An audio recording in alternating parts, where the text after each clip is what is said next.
Eagle Gardens 1 on Instagram, and this is episode 833.5, could be 6. Forgot to double check. Hopefully, you guys have had a great weekend. Great start to the week.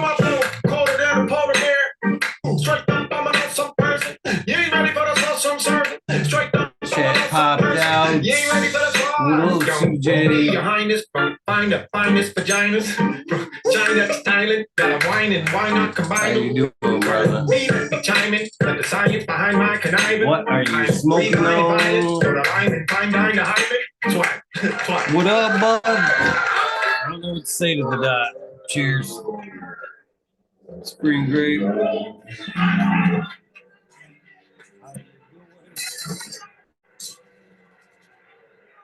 What's up, Paul?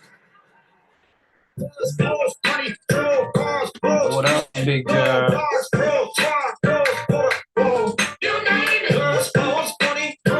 How many of you guys listen to Prop?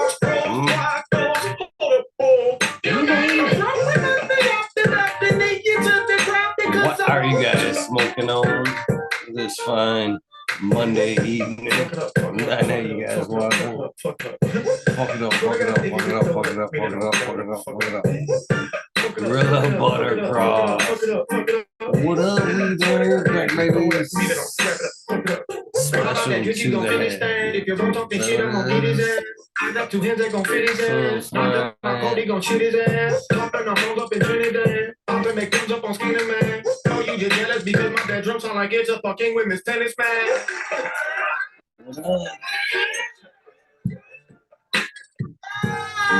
Smoking this 650i black water.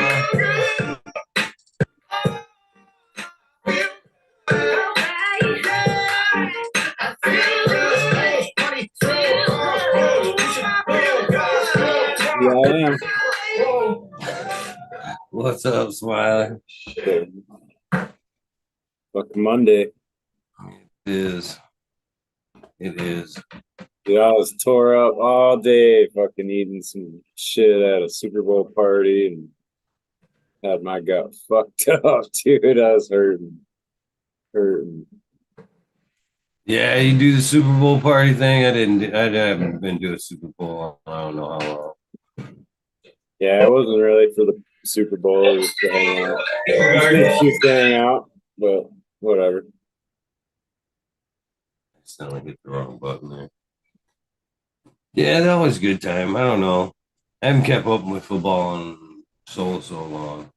It's long. all rigged anyway. It's fucking Harlem Globetrotters with footballs now. Yeah, you think it's that bad? Oh yeah. Yeah. Yeah, dude. Like the whole Super Bowl was like a fucking storyline. I don't know. It was like a WWE match. They were like 1 minute doing good, and I don't know. It's just funny to watch. Yeah. I get people mad that really enjoy football, and I say that, so I shouldn't. I do think it's too much money involved in all that shit to not be, you know. Don't get me wrong. I like football. I played football. I don't know. I just lost track over the years. Never really looked back, I guess. Yeah.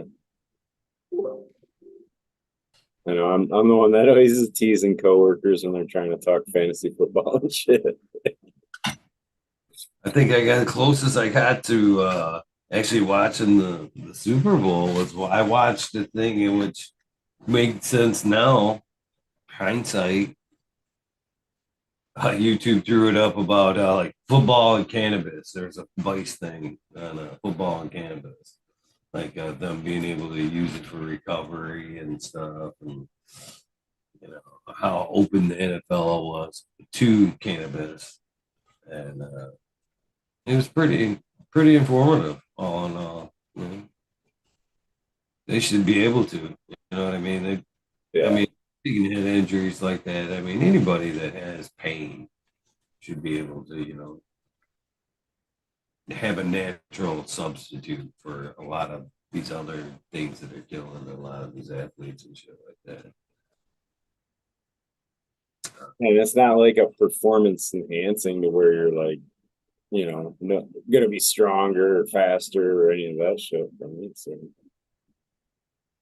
Well, it's like Tylenol, really. Like, you know what I mean? Like, they say weed, I don't know. Weed makes me focus in a lot of ways. I think it doesn't make me. I mean, don't get me wrong. I have my moments, my spacey moments, but I think a lot, 9 times out of 10, man, a joint before an activity just kind of helps me, zone into that a little bit, to be honest with you. yeah, I can see that. It's not like it's putting you in a zone, not like making you physically stronger and shit. And we've talked about this too, as far as like any field, any occupation. You know what I mean? I wouldn't I wouldn't have a problem with my pilot fucking smoking before we got on the plane. Hell, I'd smoke with the pilot before I got on the plane. High five, she and fucking wherever, you know. But fucking same thing with a surgeon. I wouldn't have a problem with a surgeon smoking before my surgery. If it, again, kind of put him in the zone, kept his hand from shaking, have at it, Chief. That's what he, you know. I don't have a problem with it.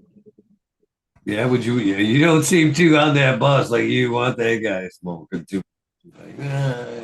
Like, I mean, just looking back, like driving a race car, I wouldn't do as good if I was stoned. Like, did you ever smoke before you raced? So practice something, but yeah, it yeah, wasn't. It wasn't as good. Um, I appreciate the brutal honesty there. I mean, I probably could have done a lot better if I didn't smoke at all. Even so,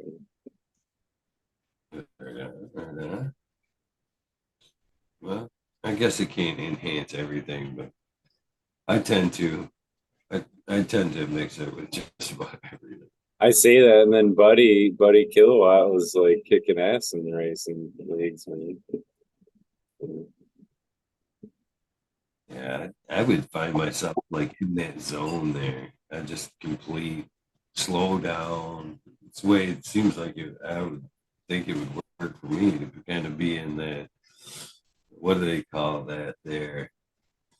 The Like, would you want to be in a boxing match? Like, if you were gonna box, like, would you go? You want to be stoned before a boxing match or something?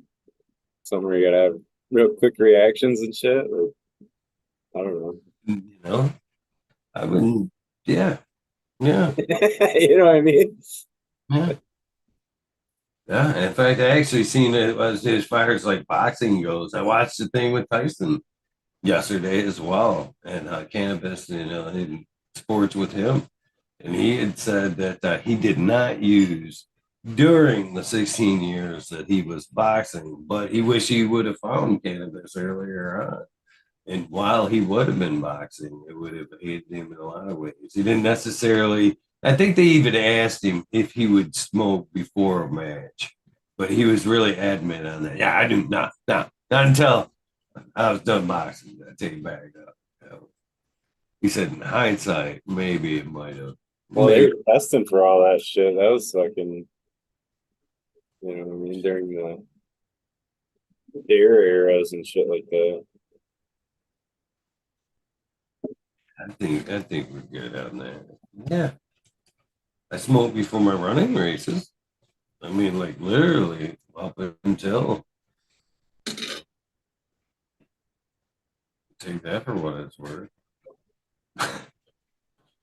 Yeah.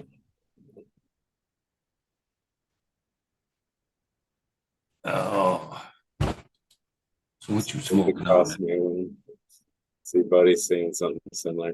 I don't know, man. I mean, just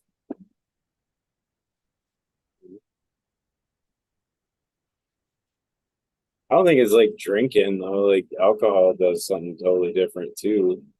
Like I'll smoke all day and go drive a car and be totally fine. Like, you know, I think it But I did. don't drive fast either. You know what I mean? Like I'm not cutting in and out of traffic and shit like that. I'm just cruising with the, you know what I mean? Just cruising the speed limit with the flow of traffic. Yeah. No, yeah, no. Give me a sunny day in the freeway and fucking good rock and roll station any day, and I'm there. Yeah. I think it. Yeah, I don't see it in being terrible in driving.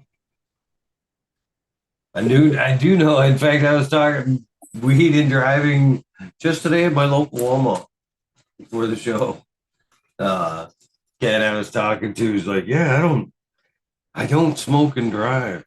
It just weirds me out. I'm like, I pretty much have to smoke and drive. It's just one of those things. I do. Yeah, I'm a lot more aggressive driving if I'm not. Because like on the way to work and from work or whatever, I don't bring nothing with me. This is a short drive. It's 15 minutes or whatever. So but yeah, it's always like hurry to get home. Fuck out of my way. I can see that. I can see that. So I've noticed that just today. I was like, man, I need to chill out, dude. Like I'll get home and be fine. Just need to chill out a little. There's usually a good score of roaches in the truck there. And I haven't, as far as that goes, you know, I've had I've had a few interactions with the local police the last month. Barney Fife. All driving. Let's say that. And they don't give two shits about weed, I think. Cheers, Bingus, everybody in chat, sick tyrants. Yeah, shoot. Yeah. One time they asked me to get out of the car and whatever. And I got out of the car and then, the same old shit. You got anything on you? Nice guns. No, good. Puts his hand in my pocket. Yeah. Pulls out the fat joint, which is pretty common. And this is like just throws it right on top of his car. Fucking. Blah, blah, blah, blah, blah. All right, you're free to go. Hands me the joint right back. Oh yeah. And never, not once, an ashtray loaded full of fucking roaches. We, usually a halfer on the council. Usually guilty of leaving a halfer up there. Always there. Never said anything. No, not once. Not once. I've like, oh no. Never said anything about the game. My I own the road driving, another story.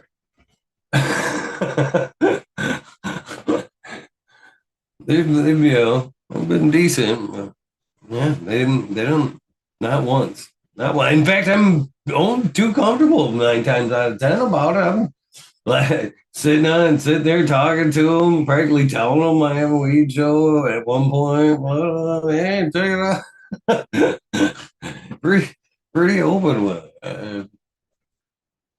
No frownies, no, don't go smoking that. And even I've even heard that from other people. My daughter's significant other there was telling me, because we were talking about this the other day. He had gotten pulled over downstate for speeding, and the cop said, anything in the vehicle, and he's like, yeah, put that thing away. You know what I mean? I don't know. I like it, man. I like hearing all them stories and shit. Like it's badass.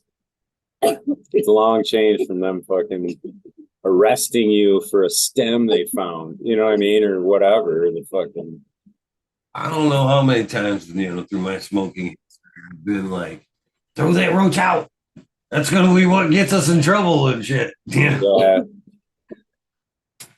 And that's usually what gives you away, that little tin smell there. But I don't care. What's up, Mr. Vegas? Hey, How are you buddy. guys? Eagle, Smiley, what's up, guys? Hey, man. Cheers. Decided to join the fun.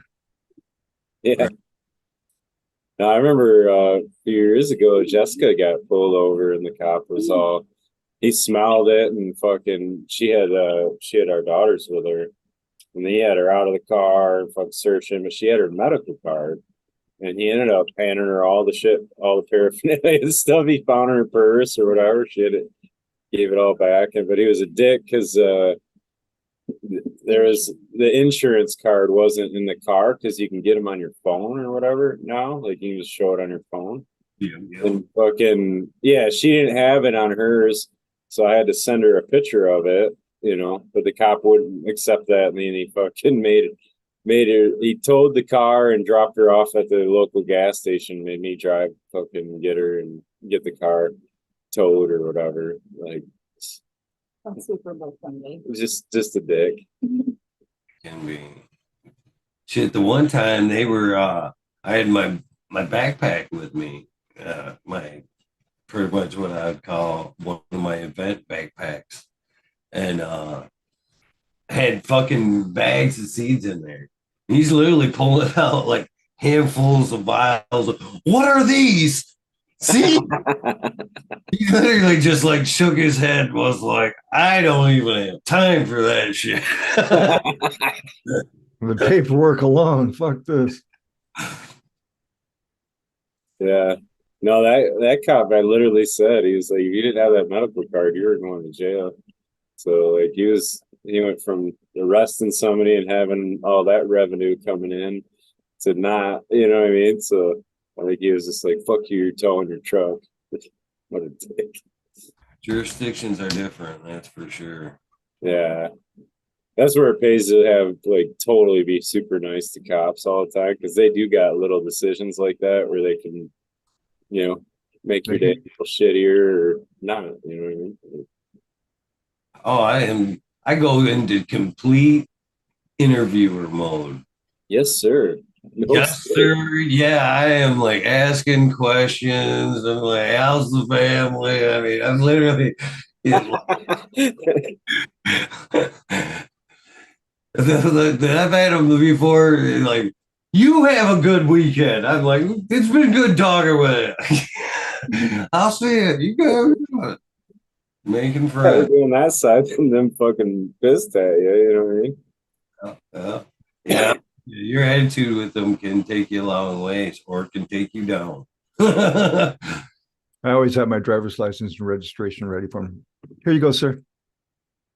always been a big preacher of right here above the visor. Right here, out the right here and now. Right here and now. Here, get away. Don't fucking none of that like look for it shit. You're right on that, Bingus. No, if you treat them with respect, they'll well, I caught you 80. Tell you what, we'll make it 40 and a 20. And I mean, they'll give you a break. If you're a dick, they're gonna go, well, I'm gonna give you the full thing. And then in my little city, it's just down the street. I go to pay the fine. I never challenge it. And it's interesting because the counter is so low that you have to really go down to give the lady, she's sitting, right?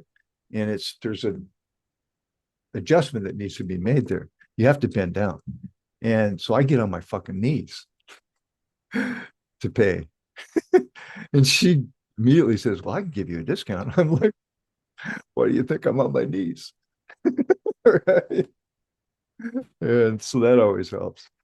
But I just view it as part of the cost of driving. If I got a ticket here about a year ago doing 40 right in front of my house because I didn't want to get rear-ended. I pulled out in front of a guy. It was my fault, right?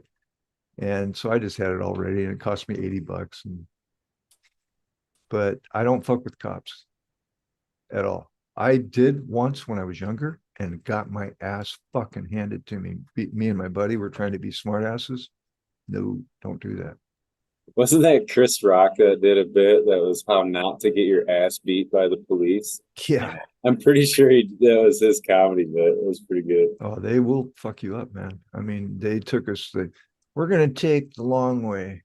And they looked at each other, and Ray and I were like, oh fuck. Yeah, they took us out, handcuffed us, put our heads on the curb, smashed the back of our heads. I mean, they did a lot of shit, man, that was undetectable until the next day. So I just said, fuck this. I'm never going to do that again. That's when I was big about, well, you don't need a driver's license. And I have a constitutional right to Travel. drive and travel. Yeah, travel. I had it all down, man. Dude, if they're having a bad day, you're having a bad day. I don't give a fuck. That and saying that kind of stuff to a guy that's taking the time to pull you over. No. Most of them are gonna go, okay, motherfucker, I'm gonna make sure you never do this again. That's where they walk away and smash your taillight. Oh, sir, you got a taillight that's out there too. I better include that in the ticket, you know. I don't fuck with authority, man. It's better to be attacked than a nail because they got the fucking hammer, man. So just saying. I get into arguments about this kind of shit with people. And it's just, dude, until you've experienced an ass whipping by a cop, no. When you're handcuffed and you can't do shit about it, that's pretty disturbing experience.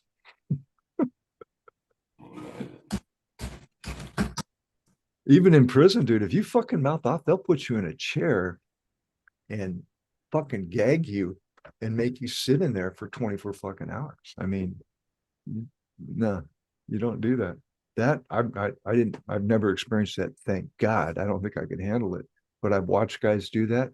It'll drive you insane. It will literally drive you nuts because you can't move. It's just for 24 hours. Fuck that. You know. Sorry. What got me talking about this? Pickets? They're talking about getting pulled over. Yeah. I want to get pulled over by a foxy lady cop. Make it worth my while. Shit. Frisco baby. Never happens. No. My mind is needs to shut down on this topic. So I was meaning to ask you the other night, Mr. Bingus. Yes, sir. He was pretty happy the other night. Yeah, well, So at one point you did mention you were taking pretty much the oil with caps there. sure. At one point, I remember you wandered upon a gentleman that had like an in particular recipe. Is that the same one you're taking as the one a while back ago that kind of really worked? Or is this a different oil or just oil in general? I'm slow burning it. I'm slow burning the alcohol off. It works way better. It preserves the terpene profile is what I think is happening. This batch, I'm actually running a batch right now. I decarboxylated prior to the batch to see if there's a difference in the process. So far, it's a lot more golden and less sediment. So I don't necessarily have to double filter it. You know what I mean? And so I'm going to be burning that off probably tomorrow. We'll see if the results are better or about the same.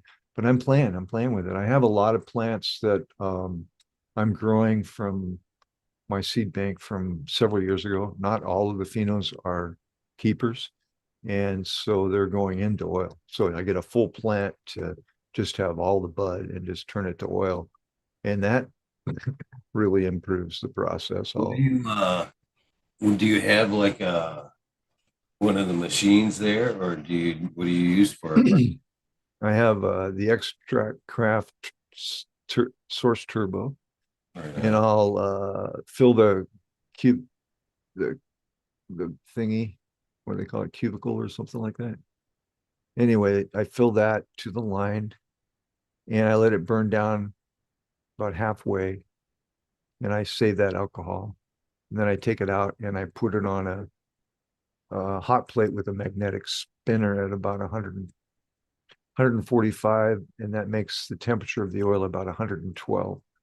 And I burn it off the rest of the way like that. Right So on. I don't use the fancy machines. It would be nice to reclaim some of that alcohol for sure. But what I've always used is a slow method, kind of like you're talking there. But I use a chocolate melter. Get one for $10. Want the good old, I had mentioned them already. Well, Walmart, you want at the old Walmart, $10. And it's a open with like it's about a 3 cup holder or bot there. And I just keep dumping it in there, until I'm out of alcohol, and then I'll let it burn down. But a lot of times I'll just take that and I'll put it outdoors under like a box so nothing gets in it. It stays nice and clean, and it's not alcoholing the house up, but it's a nice, super low temperature, like you're talking about, slow burn off. The whole process, maybe a little under 24 hours of just letting it burn back down. But I'm right there with you. That lower temp means a lot. I was cutting it with coconut oil, all right, and putting it into gel caps, and that worked okay. Then I went to MCT oil, and it doesn't hold up in the gel caps very well. So you get gel caps that leak. Now this batch, I'm not gonna cut it with anything. I'm just gonna go full throttle and see how it works in the gel caps. I also do the real narrow 1,000 millimeter syringes. I have a couple of patients that all right, one lady, she has an autistic daughter, and they really rely on it for her daughter to perform, function basically in real life. I mean, and the emails, dude. The thing about growing cannabis, my friends, is the results and the feedback. It's so heartwarming, and it makes you understand that you're really helping somebody live a better life. Which, damn, I mean, what better thing, in my opinion, to do?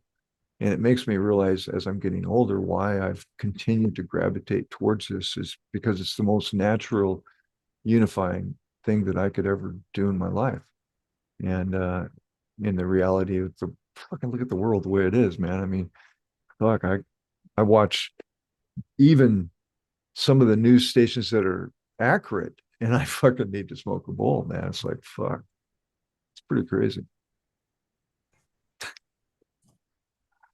I'm not on a joke cap, but I'm starting to sound like I am, but I'm not. Now, does it matter? Can you do wet material, or has it got to be dried? Dry, yeah, dry flour is preferably. I was just using shake, um, but again, with a I do a perpetual garden, and for pheno hunting, you're not going to always have something that you want to keep, and with the way the market is now, you don't want to try selling it either because people aren't going to like it. That's going to affect your clientele. So I just take it, if it doesn't meet the criteria of Bingus, it's in an oil, it's going to oil. And it's also helped me, the market has helped me upgrade and filter out all the strains that I don't know why I'm keeping them. I mean, I do know why. I want to play, right? And I like, well, there's something about this I like, something about this I like, but it's like who's requesting this? Nobody? Then it's out. It's out of here, right? Because you only have so much room to do what you do. So um the platinum asset Smiley, I sent some to Jack Greenstock, right? Greenstock. Yeah. And he did a review. Jack, my hat's off to him. And I've always known this about him since I met him here on Eagles Channel. Um, he he has a nose that knows.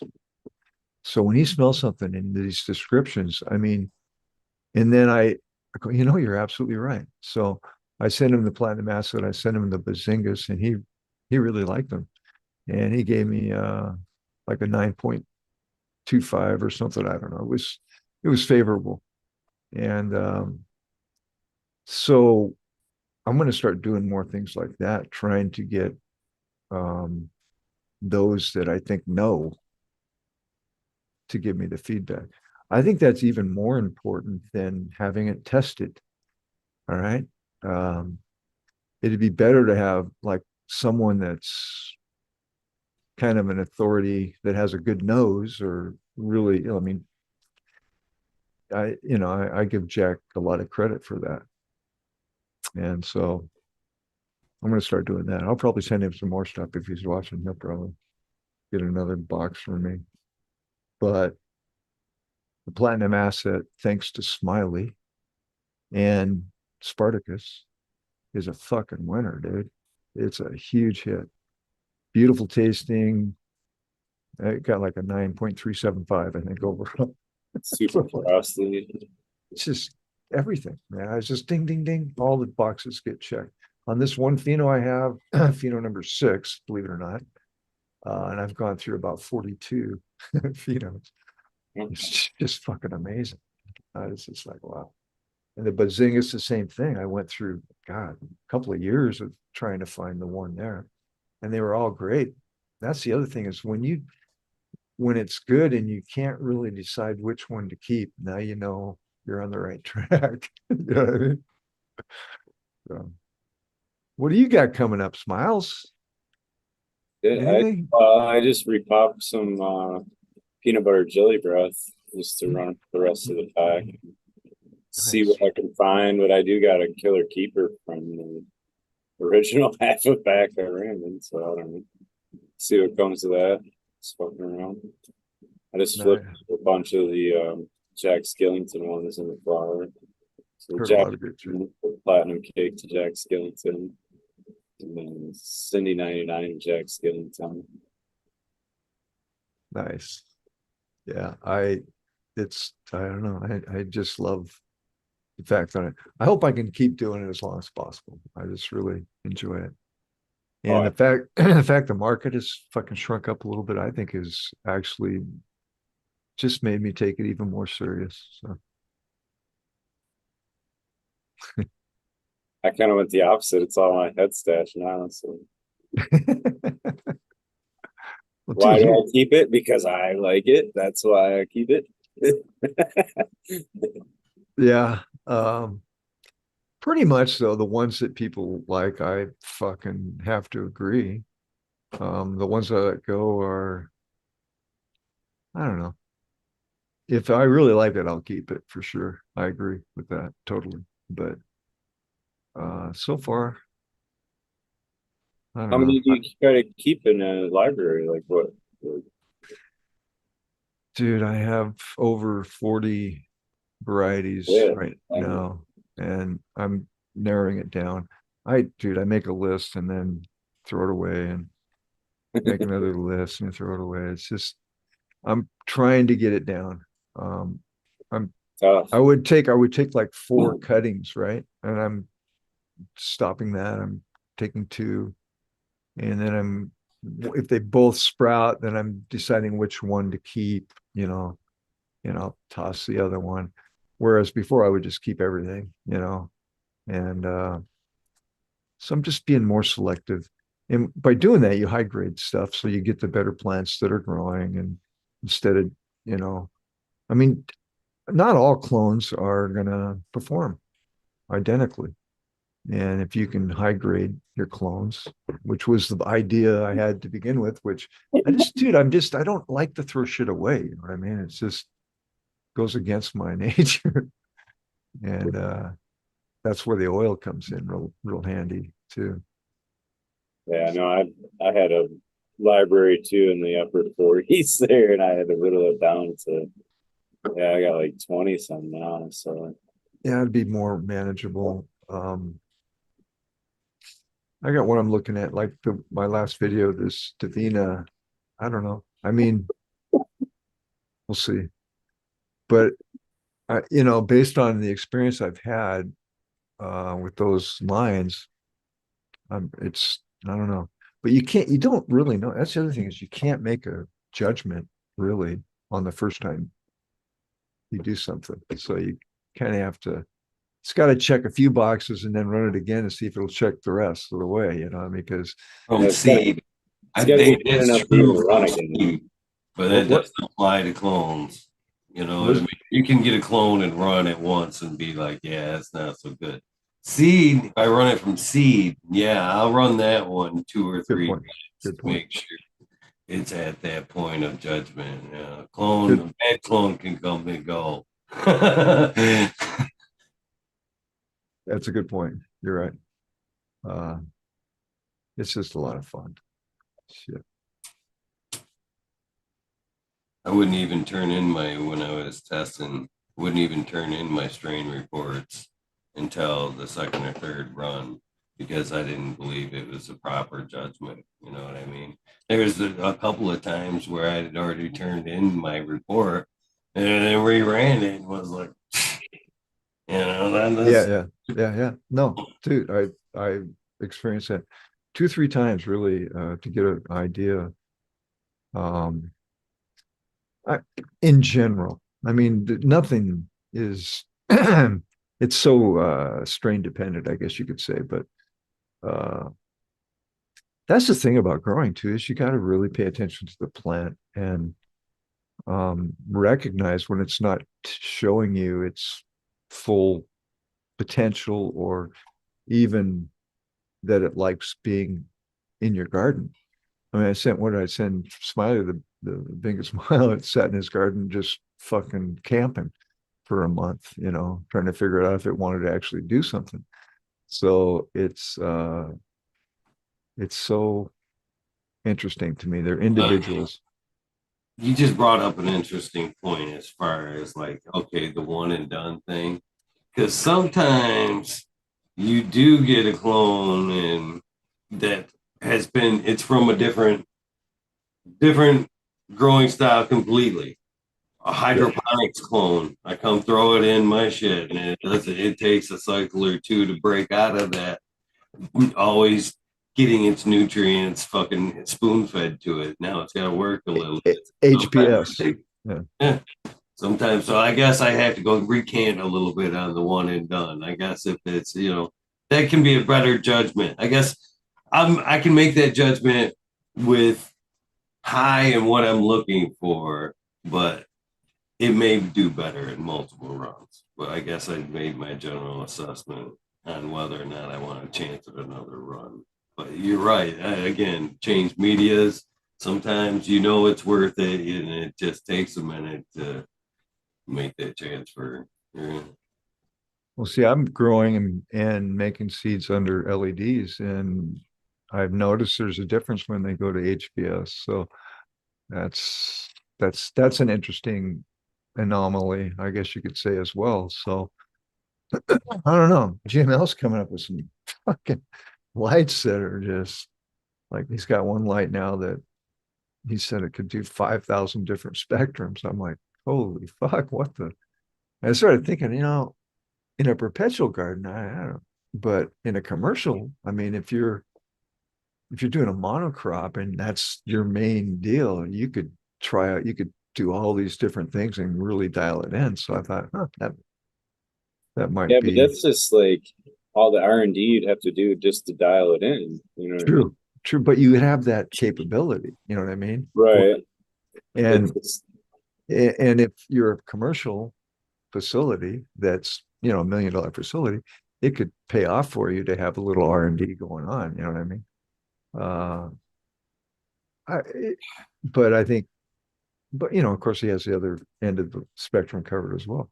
But there's all kinds of lights. I always say that if it glows, it grows. I mean, it's up to you to decide what um, is going to fulfill your needs because they're all individually different. So it's just interesting that the direction things are going with the where's the limits? There's it's like, how far are we going to go with this? You know, it's kind of like, wow.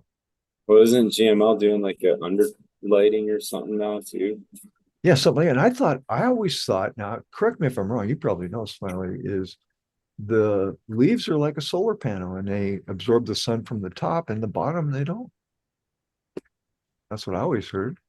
I always kind of try to underutilize under lighting, fucking making my floors reflective as possible and stuff like that. I mean, why, it's just an ambient. Who's to say that light coming up this way mixing with this, you know what I mean, isn't beneficial overall? Just Well, the photons striking the chlorophyll, right, is like that's what drives that or what captures that. So I don't know if it matters, Bingus, if it what direction they're coming from. I'm not sure. I'm I Some of them will even go through. It'll go through the leaf. You know what I mean? So we don't know. There you go, right there, through the leaf, right there. I was thinking about this last wormhole as we were talking about lighting and stuff, and medically fits question, or when we were talking about like growing in the rainforest, how the underplants are still able to survive even though that thick canopy, you know what I mean, that it isn't getting 100% sun. Now again, we're basing that off of what we can see, you know what I mean. We're not even talking about full spectrum or power. Green light, as we've already been starting to know penetrates deeper, into the canopy and is useful to the plant. So who's to say now that we're LEDs, LED isn't short from other than strength from being a laser. You know what I mean? Laser point accuracy. So at high strengths, who's to say these lights aren't shooting straight through the plant? You know what I mean? And hitting every part of the plant, even though we're not seeing it, but yet usable spectrum to the plant is still being utilized at the bottom because that in particular mixture of light penetrates, through everything and all the way to the bottom or, media. Well, if it's penetrating through it, it's not getting captured by it. So, like, that's the thing. The pigments of the leaf matter as well, and they're going to be capturing different light parts of the light spectrum. So I don't know, I guess there's different chlorophyll. I don't know the word for it. There's different chlorophylls that are grabbing different parts of the light spectrum too. And they can stack. So like in high intensity lighting, the chlorophylls can actually become a lot more dense and stacked to where they're going to capture more of it as well. But don't you need to raise like your low light leaves that are getting low light, the chlorophylls can be more spread out to where they can efficiently try to capture a minimal amount of light as it's hitting the leaf. Like, so there's differences even in the morphology of the plant leaf. You know what I mean? Now, with the intensity, I've heard too, you need to increase your CO2. Well, to increase photosynthesis, CO2 is part of that. Okay. So the carbon dioxide is being part of that. Okay, so let's imagine we're in the Amazon jungle. All right. I mean, you're at the equator, so you're getting the strongest light that there is on Earth. You got leaves covering leaves, but everything's still lush and growing. Does the CO2 go up with the more variety or more lushness of a jungle? I know shading can lower temperature. I mean, CO2 would go down. I see there's so many variables. I'm wondering. I mean, somebody's probably got the science on this stuff, but that's why I try not to get too deep into this because it's so fucking we're not plants and we're not okay. We're doing an artificial sun. And so I mean it's not this exact, right? So I mean that's why I say it's like everything is kind of situational. I mean, your light might have a different power source than mine that might affect it. I mean, your shade cover might be less than mine or more than mine. There's just so many variables to dial in. And how, okay, so if I have to raise my CO2, which I shouldn't have to do, I mean, right? We should have enough CO2 to do everything that we need to do without raising it. But if I'm exchange now, if you that you can deplete a room or a space quite quickly when that light comes on. But unless you're keeping or exchanging that air to replenish it to ambient, yeah, you're spot on. I think that's enough. But if you're not replenishing that room, that space, boom, boom, boom, boom, boom, with that ambient air, or the door isn't wide open on your tent in that room, you know what I mean? I don't think that applies to a tent. Even with the door open and with that room's door closed, you're still limited with what's in that room. You have to have a constant exchange for it to be equal to ambient, I would think. see how it goes. Even deeper than that, it's got to be exchanging at the leaf surface. So this is why they have grow shows, man. I mean, it's to me, it boggles my mind at times. It's like, all right, enough. Fuck. Give me the plant. Let me put a light up that works, and let me talk to the plant, see what it tells me. And as long as I'm getting 9.3 ratings, I must be doing something right. You know what I mean? And the far red that I'm using, I know has shortened my harvest time by at least a few days, sometimes a week, again, depending on the strain. It has affected the bud size. They are bigger.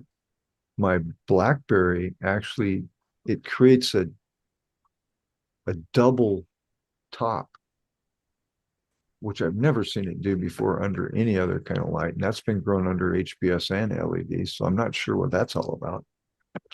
Where it just, yeah. And so, but see, I'm not using enhanced CO2. I have more CO2 in my room here. It's at 669 right now, the meter right next to me, than I do in this room, which stays at about 500 in the bud chambers. So I mean, and I blast those fuckers from start to finish. I don't like start them at 20 and then, oh, let's move them up to 30 and oh, let's take a par meter and I don't do any of that shit. It's just boom, let's go, baby, and see what happens. And it works real well. So I used to, when I worked for Jupiter Seed and we used to try to split hairs, and it came down to the natural aspects of what we were doing worked the best. And once we started experimenting with shit, things would go a little off. And eventually they went out of business because they were experimenting with how to get money in the door quicker. And they really didn't need to do that. I mean, they were making millions of dollars selling seed. They didn't have to hurry up an order and make hermaphrodite seeds and then get sued. They didn't have to do that. It was just a money hungry owner that did not smoke weed and took a lot of opioids. So that's how that happened. And that place is open. Dude, I wish like the three of us could just go there right now and say, let's kickstart this fucker back up, man. I mean, fuck, there'd be so much shit going on. It'd be unbelievable. I mean, my idea was each guy has a greenhouse. You're in charge of, you got a 50 by 100 foot greenhouse. Okay, here you go. Smiley, here's yours, everybody. Okay, let's go. And, check notes, every so often and see how everybody's doing. It's kind of like what we do online, only in a commercial setting. And do fucking live videos, do feeds, educate at the same time as doing it. I mean, these are all the ideas that I brought up to Jupiter Seed, and they all got kind of shit canned because he didn't want a continuing thing. He wanted to make his money, build the company up and sell it. But fortunately, he got sued before he did that to somebody. And that's a story that you hear in this market a lot. A lot of not good shit, basically. Well, a lot of them were trying to just, like you say, build it up just to sell it off, right? Yeah, exactly. Yeah. Oh, we got this banging cannabis business that's going to get bought out by whatever, stockholders. And Yeah, I don't know. That's that's the just wrong dream, though. Like, that's the wrong way to look at it and approach it. I mean, for longevity, I would agree. That's just it's money hungry and just it may be not wrong to make money, like you're saying, but it's wrong to a lot of people. it hurt a lot of people. It wasn't helping people at all. And he had these greenhouses. The other thing, dude, to make seeds, it's better to do it indoors. In my opinion, I mean, you have way more control over stuff. And it's way cheaper too. That's the other thing I told Sean, the guy that owned the place. I go, how much does that cost? I go, what about the veg area that we have inside? How much does that cost? He kind of looked at me and rolled his eyes. I go, you see what I'm saying? He goes, yeah. I mean, he was just fucking pumping smoke into a balloon to watch it pop. And it's just stupid, in my opinion. I don't know. Brand new greenhouses sitting there and not being used. I mean, brand new, man. Maybe a year old. Fucking stupid. That's hard. That's fucking heartbreaking. Right? It is, man. Dude. Especially it's 30 minutes from my fucking house. I'm like, fuck.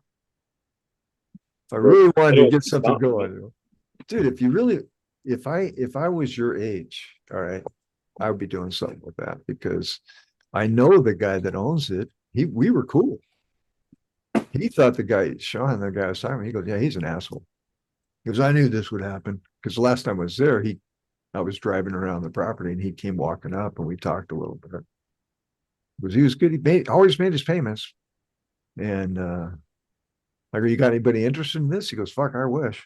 He goes, but nobody, it's the market right now. It's kind of in the toilet. So Yeah, nobody's really putting money into stuff for sure.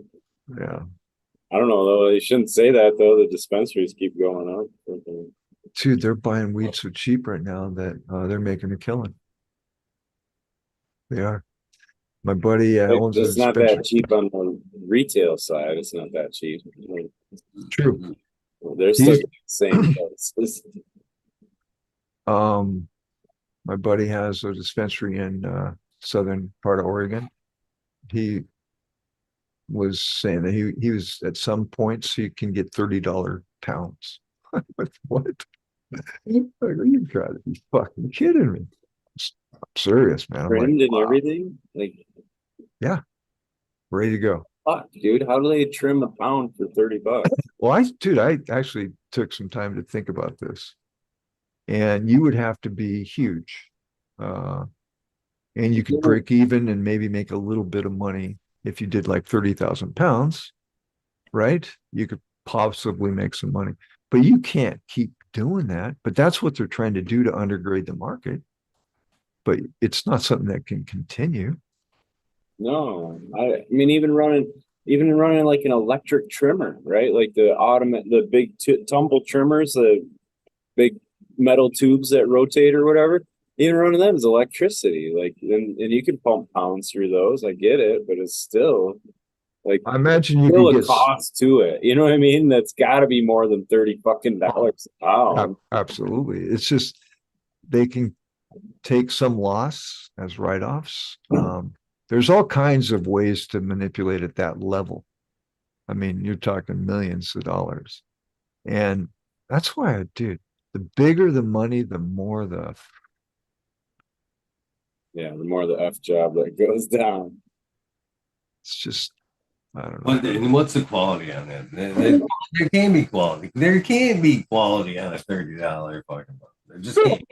But Just dude, okay. So you know what I mean? And for even at that price, I've said this time and time again. People are gonna get sick of that kind of fucking shit being shoved. Oh yeah. But there's always going to be somebody that's going to say $60 for an ounce. Okay, let me try that. Give me two. And then they're stuck with it, going, I wish I would have never done that, but it was cheap. But dude, it's our mindsets. They, give me some cheap shit, basically. Fuck, man. When weed was hard to get, I used to pay good money for dirt.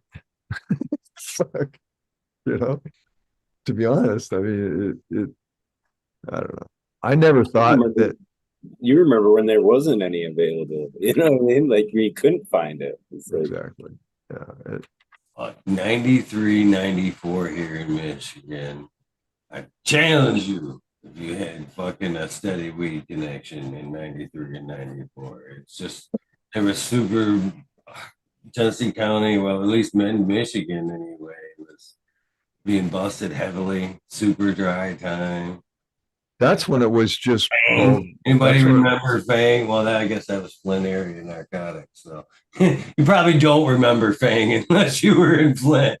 But they were, that was a thing, man. That, yeah, 93, 94, man. They rolled tough. And yeah, you couldn't find shit right around that. back then there were no weed strains. It was, dude, you got weed? You got any weed? What strain do you want? yeah, you were lucky if you had a choice. It was, this is what I got, take it or leave it. Otherwise, yeah, every once in a while, if you were lucky, you knew the dude that had two different kinds that you could pick from. There you go. Is this an eighth? That was always the fucking question, Yeah. The good old days, man. You guys ever remember trying to, any of you guys, either of you guys, fluff that little quarter size brick you'd get about that big, take it home and just put it on a fucking steamer, fine, and hit it with some steam real quick and let it puff back up and let it dry right quick. You could fluff that brickweed up. And I knew brickweed, yeah. Yeah, a lot of people that would fluff that brickweed up and Sure. It'd be the same brickweed that you'd get, it'd just be fluffed and sold back to you for a little bit better price. When I was in high school, I could buy pounds for 125 bucks, sometimes 80. And that was back in the 70s. And now they're buying pounds for 30 bucks. Give me a fucking break. That's insane. Yeah, that's questionable in my mind for even oil. The honey oil back then was real nice. But we could use that. I used to make honey oil back then, but we could get ether. Here in Oregon, we can't get ether as a solvent anymore unless you're a chemical lab. And because we made so much honey oil back in the day, I think probably. But it's very volatile. I actually had an explosion on one batch. Fortunately, the top was held on with a rubber band, so it just blew off and made a mess and didn't blow my fucking house up, but it could have. Ether's dangerous to play with. Shit, man, I'm gonna hop out. I gotta get rolling for work tomorrow, but Good to see you, man. see you guys. Yeah. Popping in, Smiley. It was fun watching you on Miss Westport's over there, giving you some respect. Yeah, that was cool. So if you guys didn't check it out, go back over and watch it on Mr. Westport's channel. You're gonna have to check that out, buddy. You guys were probably already there. I've seen most of you guys there, but if you didn't, you got to go back and check it out. It was a good episode. No, that shout out to that. There's a lot of people there supporting, so appreciate you all in chat and you, Eagle, for having the platform. We hang out, man. Yeah, brother. Have a great week. Yeah, you guys too. So Cheers, man. And then there was two bald guys. So what are you smoking on tonight? I don't even think I've seen you smoking yet. Oh, I'm the biggest berry. Very good, gassy, fruity, very good. I think it's better than the Platinum Asset myself, but I'm not complaining with it. It's very good. I like it. What about you? I was smoking a little bit of Blue Dream from Mr. Brett Anderson in chat. Nice. was super cool enough to come support me and be there at the finish line last week. It was cool enough, passed me a sack of hair. You made it, bud. And it had some Blue Dream and a bunch of different good strains. Where they got some peyote cookies and some Northern Lights. A couple different expressions of the DOA. I don't know. He gave me a few good things. Here's some biscotti mints. But yeah, I'm fucking I'm running out of space already, man. I long, I long to get back to a good sized grow like I am very much accustomed to. That's one of the things I was kind of worried about, the growing bug, as we all know, uh digs deep. It's like a fucking tick, basically. You know what I mean? And when it's bit you, it just keeps going, and that feeling gets stronger and stronger and stronger. And it hurt like giving up. And we were talking about you earlier, Jack. Uh, it hurt like giving up a child, you know, fucking when I had to stop growing. It literally was like giving up part of me, part of my identity. Cannabis with me for so long. And now I have some plants going again, and it's just it's never enough. You were just saying yourself, it's never enough, man. We want more and more space, more and more, more and more. I'm already to the point where like I let them get a little bit too big. I've already had to chop them off pretty good. I'm more used to being able to have much bigger growth space, and now they need to be. I need to put up a flower, and now I'm actually not to the point now where I'm like, realistically, let's get back to basics. Bet you don't need no fucking tent. Light. we're gonna light and fucking some plants go. You know what I mean? They can be, and that's one of even like the beauty of veg period. It's nice. I've always ran like 24 hour, but even 18/6, I don't bother them plants to be in that room in and out a little bit. I mean, again, unless you were running kind of shitty genetics, I'm never really worried about the in and out in my bedroom. It's never really been a thing. Yeah. When I worked at Jupiter, and we had a breeding area, and I helped design it. That's where the spectrometers were. And on the top floor, we had 50 4x4 plywood. I call them tents. I told them they should have used tents. It would have been less money. No, he built these chambers, 50 of them, with an HLG in each one of them. And it was a sealed chamber. It had those long gloves, all right, to get in. That's the only way you could touch the plants was with the long gloves. Okay. It was a pain in the fucking ass, dude, to deal with that. All right. But he wanted to keep things sterile and this, that, and the other. I go, dude, you spend all this money to make it look right, like it's some fucking lab. And this is the most inefficient way to do something that I've ever fucking seen when it comes to do what you're trying to ask me to fucking do here. All right. And you had this clipboard on the side where every day you had to answer all these questions about what was going on the inside. And it got to be a real pain in the ass. And there was a disinfectant thing that you had to walk through, and you had to stand in it for like, I forget how many seconds, but you couldn't get through until you were done being misted by all this shit. I'm like, what the fuck is this? So again, he was trying to make this big commercial thing that was supposed to be better than anything else, which was totally inefficient. Didn't help anything. Then guess what happened? One of the chambers got fucking bugs. I go, fuck, dude. Look at what happened now. I go, how? He goes, well, that's why we did them in single things. We only have to do with one chamber. I go, yeah, but how did it get in there? See? I go, you do realize bugs like wood. They will fucking bury themselves in wood. And that's the only way that could happen, man, is the plywood you use, something was in it, or the guy putting the plywood together, right? Well, we painted all that. I go, dude, you don't, I mean, you had 50 chambers here.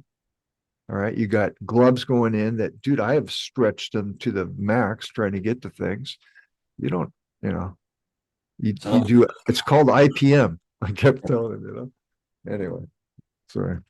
Sounds like those what do you call it? The sandblasting boot gloves. Yes, exactly. Exactly. Only bigger and fucking harder to deal with. And if you open the door, then you had to make a note of everything. Everything had to be documented. It was just like, fucking Friday. Did you document everything? That was the biggest fucking word I didn't want to hear every day. It was terrible. Anyway, it wasn't too hard for me to walk away at towards the end when I discovered what he was really up to. It's unfortunate though. God, bothers me. To this day, I mean, that's 2019 that happened. Fuck. Time flies. Yes. 24, what's that? 5 years ago. Wow. Huh. Anyway. How long do you stay on the Usually on 11. okay.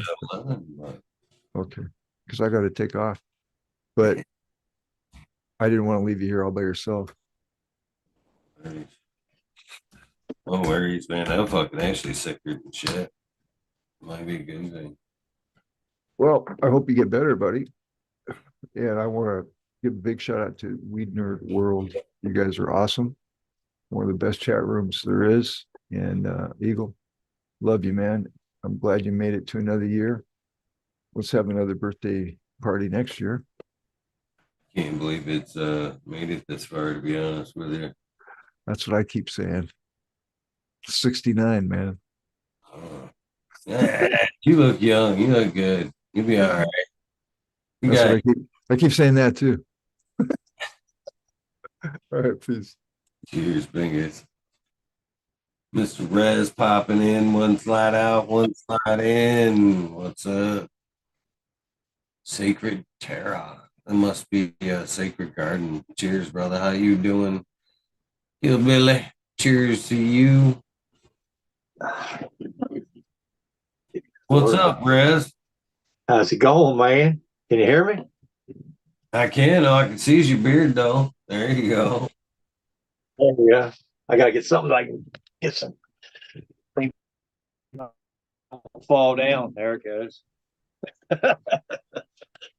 I'm like you. I got multiple screens going now. I just can't figure them all out.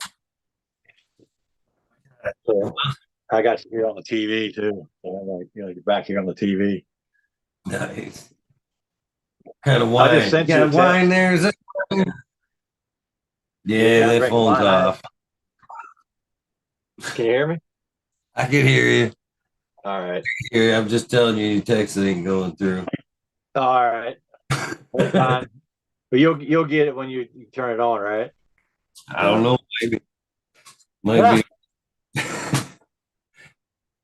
Life happens. Life happens. All right. Well, you said that about wanting to get it a bigger grow, and I wanted to forward that to you. There's a property there at Houghton Lake. And, Yeah. That's what's in the text. It's a pole barn. It just needs a well. Water's rough here at Holton Lake. Ooh. Terrible. Terrible, you said? Terrible. Terrible. Well, At that's least not good. on the lake edge, it's super hard. I think everybody around me even here is ready for a new well at this location anyway, but very hard water. That doesn't mean that there's ways around that. There's always ways around that, bro. I'm dealing with it here right now. I just had the plumber out today who gave me a price for all new plumbing in the house. Hey, changing all the plumbing. It's because it's got copper coming through it. it's high in it's high in, is copper, it comes out blue. Mm, no, I don't think so. I think it's copper that comes out. Well, Whatever comes out blue. green is, what do you call it there? Oxidized to copper turns green. But I've Right. So, seen that reflected in the water. oh man, if I run my water and fill a tub up, it'll be blue. Wow.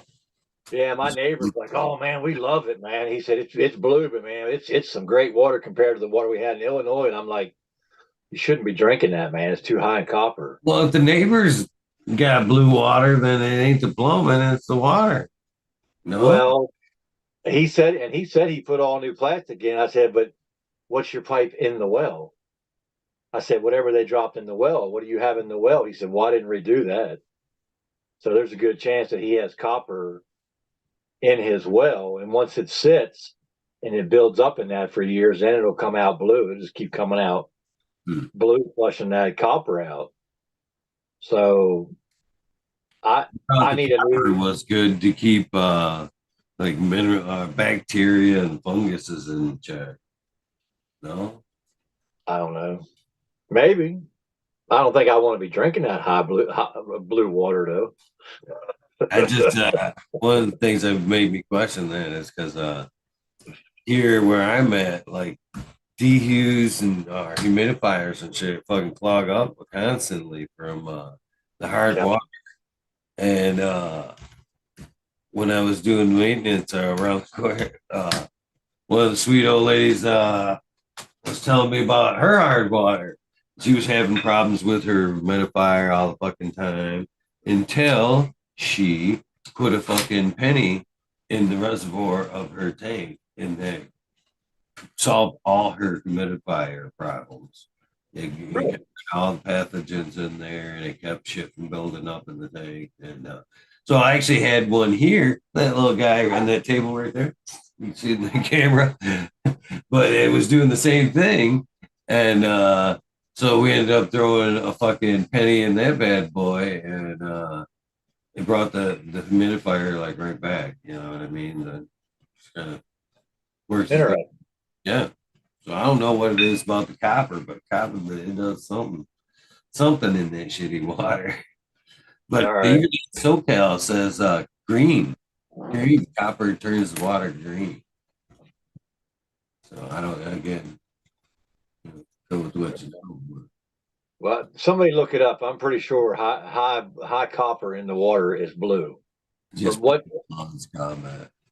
Yeah, I don't have any. There's no algae or nothing here, but what happened was from when they dug in the new electrical, right? When I took down the service and had it put underground, the guy found the gray line. So the gray line from my washing machine and my sink both went out into the yard about 100 feet from the well. They're supposed to be 100 feet from the well, and they're not allowed here anymore. But so the ditch was still open, and when that temperature dropped to 10 degrees, I couldn't get water to get down the sink. And then the next day, I went outside and it was open, and I'm like, oh, it broke the line right outside the house. So I called the plumber. And what's that been? 3 weeks ago since that hard frost came through, I took off to Florida because even this camper, who's not supposed to freeze up to a zero, froze up, and I just started driving until I hit 70 degrees. And I didn't hit 70 degrees until I got to Naples, Florida. So I stayed down there for almost 2 weeks. Nice And down came out. What's that? Nice down there. Oh, it was nice, except for all the no-see-ums. They'll eat you alive, man. And they don't, and the screens on this camper aren't small enough to keep the no-see-ums out, so they come right through the screens, even if you want to open the screen door. So the whole house would the whole camper would fill with no-see-ums. So anyway, that line busted. I called the plumber and they said 3 days. Well, it's been 3 weeks. They called me today and said they had a crew come. So I just had him come and give me a price on everything. I got an old metal tank. I told the guy when I was looking at it, I said, well, I got about 90 pounds in it. He said, 90 pounds. He said, I don't even want to be near that old metal tank. He said, man, he said, that's too much pressure. So we went and looked at it and had water in the gauge. There's water in the gauge. Plus, it's an old steel tank, and it doesn't have the right kind of piping on the outside of it. So they're going to replace that. All the plumbing in the house, all the drain lines, get rid of all the cast iron, put it all to plastic.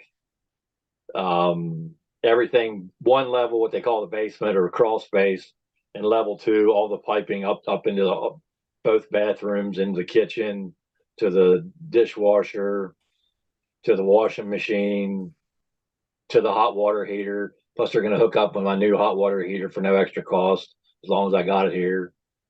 And they're going to put me in about 100 foot of PVC in the ground, plus a water line up under the solar panels for this.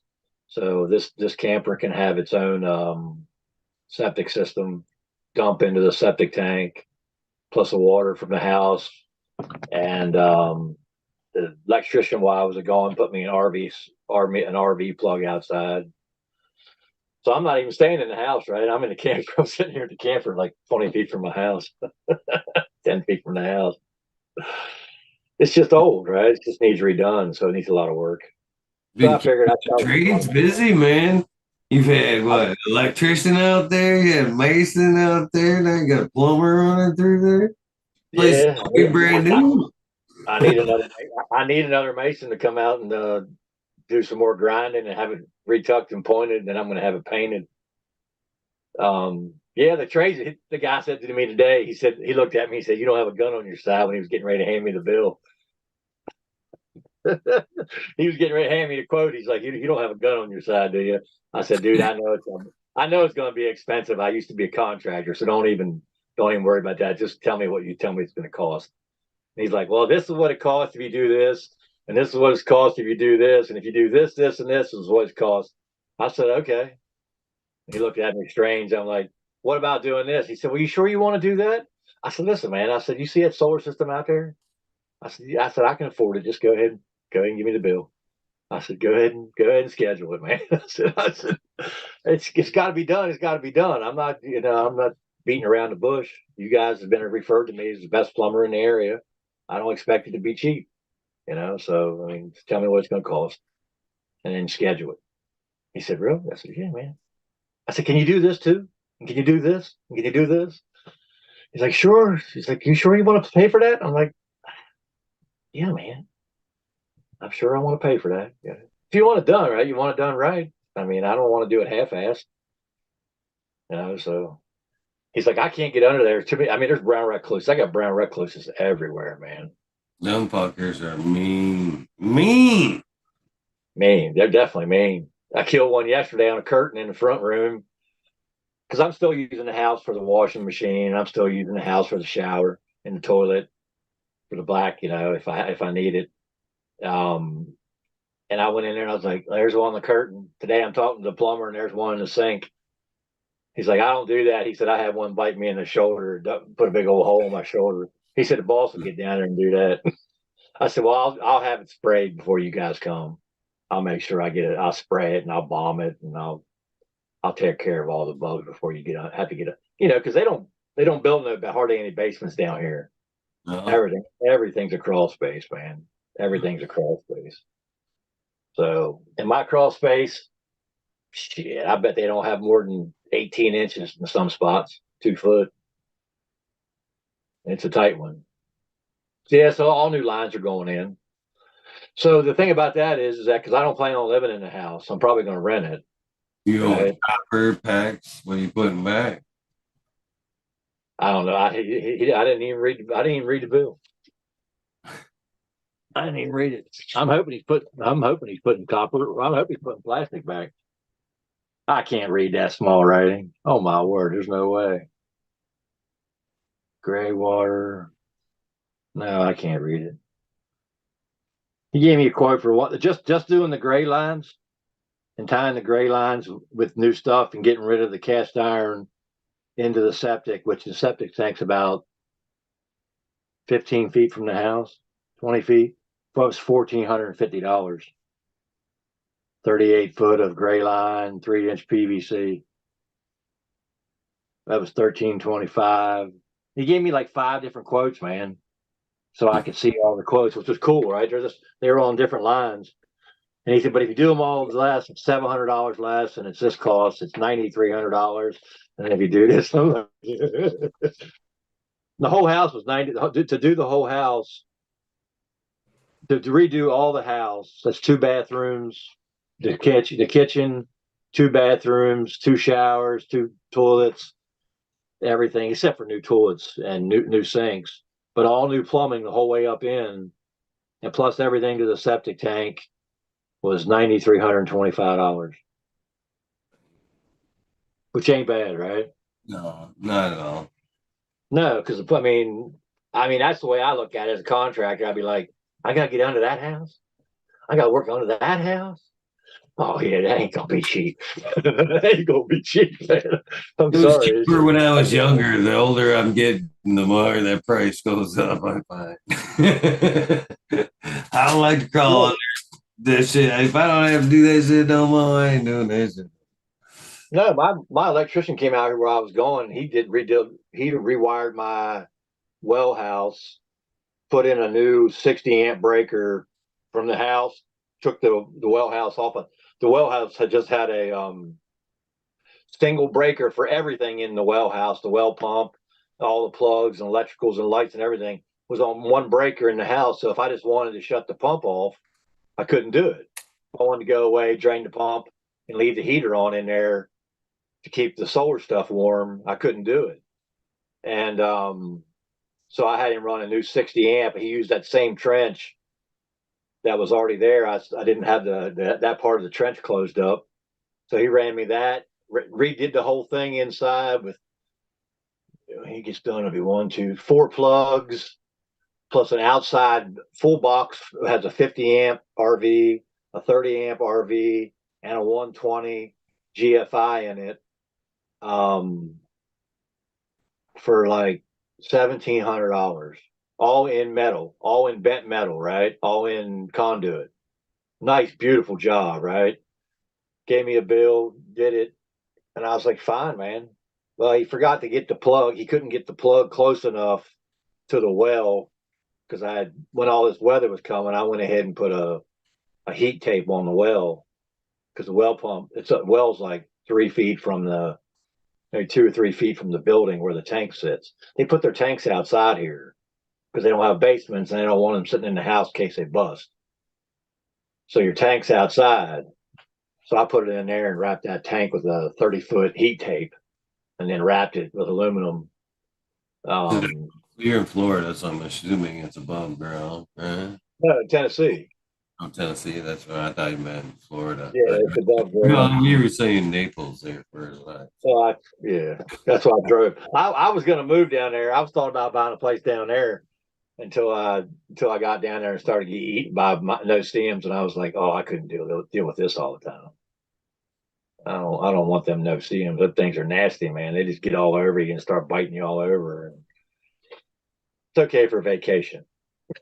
Plus, they have poisonous snakes everywhere down there too, and I'm not big on poisonous snakes. And we got enough of those here, right? We got enough copperheads and water moccasins here.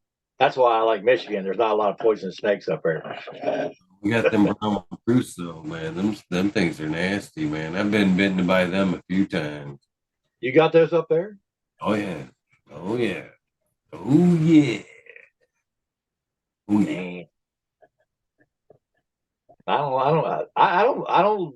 Well, you've been bitten. I've never been bitten by one. Maybe I have. Them several times. Fucking on the arm and chest, right here, right fucking here, down at Big Clouds. Yeah. Down there, yeah. The first I hung out Mendo dope the night before and all them, and we partied all night on mushrooms. And then I I crashed for a few hours in my truck. And I woke up just fucking big old fucking honking fat lip. My fucking plug had been ripped out of my ear. Fucking just whatever. But yeah, the things if you don't, they'll head and turn into they'll look like a big, almost like zit. And then once they pop, all whatever that stuff that comes out of them, that fluid, like it's Yeah. yeah, it just spreads that fucker. It's built as far as that juice goes, that wound opens up pretty much to as far as that juice goes. Oh, Yeah, they're fucking nasty. I've seen that on some people, and it kills some people. I Like guess it affects yeah, some people worse than others. they're nasty. Nasty. Oh no. So, yeah, I've actually since I moved here to northern Michigan, that was one that I've come across the translucent spiders. So like literally legs, everything. You can see like a little bit of what may be in their stomach, but they're pretty basically just translucent. Big fuckers too. Big fucking see right through their legs, weird looking motherfuckers. And then one night in my fucking grow tent, it freaked me right the fuck out. Literally, just like I'm kind of skittish with bigger spiders anyway, but this didn't do anything for what probably is arachnophobia or whatever. But I fucking see this like big old fucking spider crawling around the bottom of my fucking tent there, and I go to fucking kill that bitch, and fucking at least 100 babies that I didn't even know were there take off in every direction and shit. I'm like, holy fuck, I didn't even know that was possible. Gave me the heebie-jeebies, man. I still fucking every time I see a big spider, I'm like wondering if it's not loaded up with babies and shit. Just completely ugh. Ugh. I had one of those the other day. It wasn't the spider though. It was the stink bug. The stink bug was laying. I'm like, what the hell happened to the stink bug? And it just had this whole mass all over it, like it had a spider web put all over the top of it and eaten, sucked dry. And I'm like, so what I do here's one way to diffuse spiders and bugs in your house when it's still cold out is just crank the heat up in the house. Just the house is pretty much empty, right? They ain't got nothing to eat. You just crank it up and crank it up, and they all come alive. But once they all come alive, you just turn the heat off again. You turn the heat off, and they're out. And they're just going. They make it through that first time. The eggs hatch, they come out, and then you kill it, drop the temperature down again, and they're dead. Stink bugs the same way, right? Stink bugs come in, they go hiding, and then once the season comes again, they come out. But if they get hit that second time, they don't get to live again. They only get one time. So the heat in the house right now is like on. I did crank it back down today, tonight. It's to 50. But when the sun comes out and I don't have to pay for electricity, I'll just crank the heat back up tomorrow, like 74 to 80 degrees, and just get it hot in there, man. Everything comes alive. And then tomorrow night when it goes to 30, just crank it back, shut it down, man. Let the house go cold again. And it won't get down to more like 50, but they just all kind of like go stagnant, right?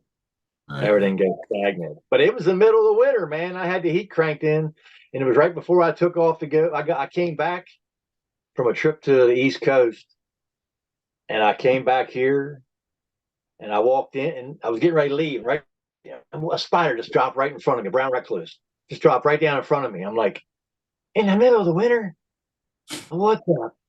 I'm like, oh man, this is crazy, man. This is like, I can't stand this. I had a guy come give me a price for tearing the whole house down. Of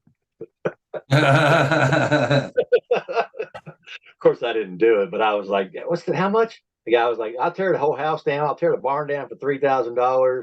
And if you do the house at the same time, the house only costs $5,000. I'm like, really? That's it? I was like, holy shit. But everybody's like, you're crazy, man. You're going to tear that house down? It's like structurally fine. You got solid everything. I'm like, I know, but it's got all kinds of spiders in it. Peppermint's a good spider deterrent, man. Spray that What fucker is? with peppermint and grow Peppermint. peppermint outside. That's good for keeping mice and shit away as well. Yeah, mice another big one out here. That's why I asked the guy about putting a water softener in. He's like, well, you got to wash it out here. The mice will get into the salt. I'm like, what? He's like, yeah, they're attracted to the salt and they get into the salt and they rot. I'm like, are Wow. you serious? Because they put them outside where their tanks are at. He's like, your building would probably be okay. You got a good solid. Because most of these people out here, my neighbor across the street, he's got a well house. I got a well house. I got a block well house. He's got a block well house. I My got mine. bathroom's right over my well. There is like it's a 6x6, maybe by 6 pit. My bathroom's built right over it. It's the weirdest fucking thing. That's what literally the plumbing problem I had recent. The fucker filled up over top of the well, everything, and it just ended up being broken plumbing, and I had to fucking gut the whole fucking bathroom. Floor was all rotted out, had to be rebuilt. It's The house you're in now? yeah, yeah. I just retiled the bathroom and shit. The only room in the house that isn't paling anymore, or tongue and groove. Oh, yeah, it's not failing, man. No, it's true though. You caught me on that last time. It's not failing, man. It's tongue and groove. It was that shit is true. 3/4 fucking tongue and groove, man. When I had to pull out of that bathroom and shit, the whole house is tongue and groove, wall, ceiling, everything, all the walls. This is like built like 1910. It's like a little. This thing's tiny. I was measuring, kind of eyeballing it today. I think this is literally like a 24 by 24 cottage. Really? It's tiny. There's one on the lake up there for sale for like I think it's too much, but it's about that size. It has 2 bedrooms that are like 8 by 8. 349,000. Yeah, But it's right on the water. It's weird. The prices in Holton Lake have definitely been going up and up and up. And I think that's partly to do with the unfortunate Airbnbs that's been coming around. And then there's somebody with a large chunk of money. I'm not sure who it is, but the neighborhood, like down the main stretch across from like the Walmart and shit, is they bought up that whole fucking neighborhood. They bought up all that whole neighborhood and fucking put up monster $1 million houses and fucking literally did like a neighborhood check. You know what I mean? Yeah, I'm gonna move here, but I'm gonna buy everything around me, and then I'm gonna put up houses for my friends. It's basically what they did, and really, fuck. They as far as like they were responsible for like the second showing of fireworks. Like the fireworks that we got to see, that house looks familiar. It's in Prudentville. That's where, yeah, Prudentville's right over the other side of the lake. They that second light, the fireworks show that we got to see was dedicated by them. They fucking gave Holton Lake, I think it was $15,000 to have a second fireworks show because they didn't want to clean up their yard, and that was normally what they spent. So they paid the city to pretty much put a barge out in front of like their end of the lake. And yeah, so that's how we got the second fireworks show this year that we all got to watch there. Oh, see, I haven't even looked up to see where the Walmart is in Houghton Lake.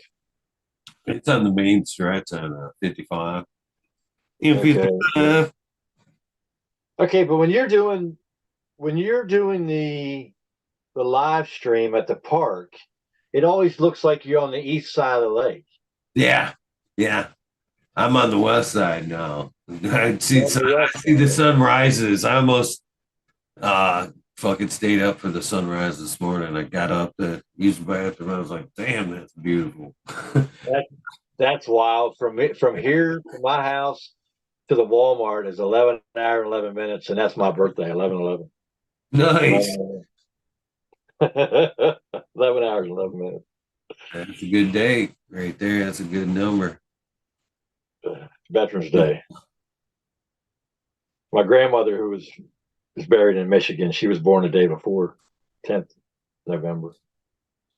So you're on the west side now, Yeah, yeah. but you were on the east side before? Yeah, I was on down in Prudenville before on the other side of the way. So is the real estate, where's the real estate? We're like, here's Pease Lake House. What is that? It depends, really. I guess the west side of the lake's considered probably the cheaper side of the lake. I'd say that. But Is it? Because you don't have the water view. I mean, the water sunset. right. What was the name of that park Which one? There's where you had the bands? Trestle Park. That's in definitely Prudenville. I can't wait for the concerts in the park. You know, at the end of the year, I talked to Trestle Park. Trestle, I think Trestle, something like that. Trestle. At the end of the year, I gave them all my footage. I went and took all of the footage of all the concert shit that I took. Yeah. And put it on a little chip and gave it to the park there. So they had all the footage of all the concerts of last year. Ooh, that's right next to Dairy Queen. But that's not really on the east side. I mean, I guess it kind of is. Yeah, there's maybe about a quarter mile to the other side. And trust me, that curve, if you're following the lake, that east side curve right there, the long view of the lake. Oh, if you can, so I can't get over there. That's all like fucking personal property and shit. If I had my way, that's the sunset view because it's the long, you see the shadow of the lake. It's beautiful. But parks.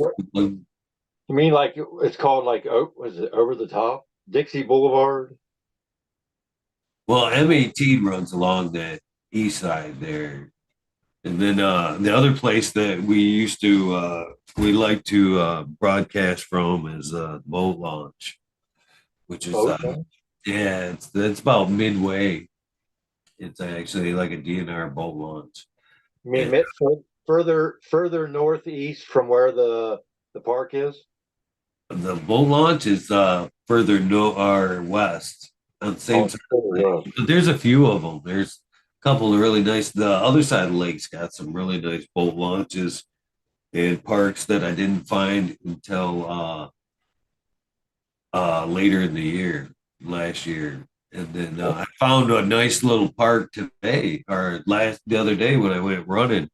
I found a cool little park that I was like, I didn't even know that one was there.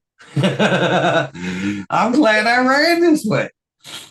Nice. Well, I heard you say earlier, Brett met you at the finish line. What'd you run recently?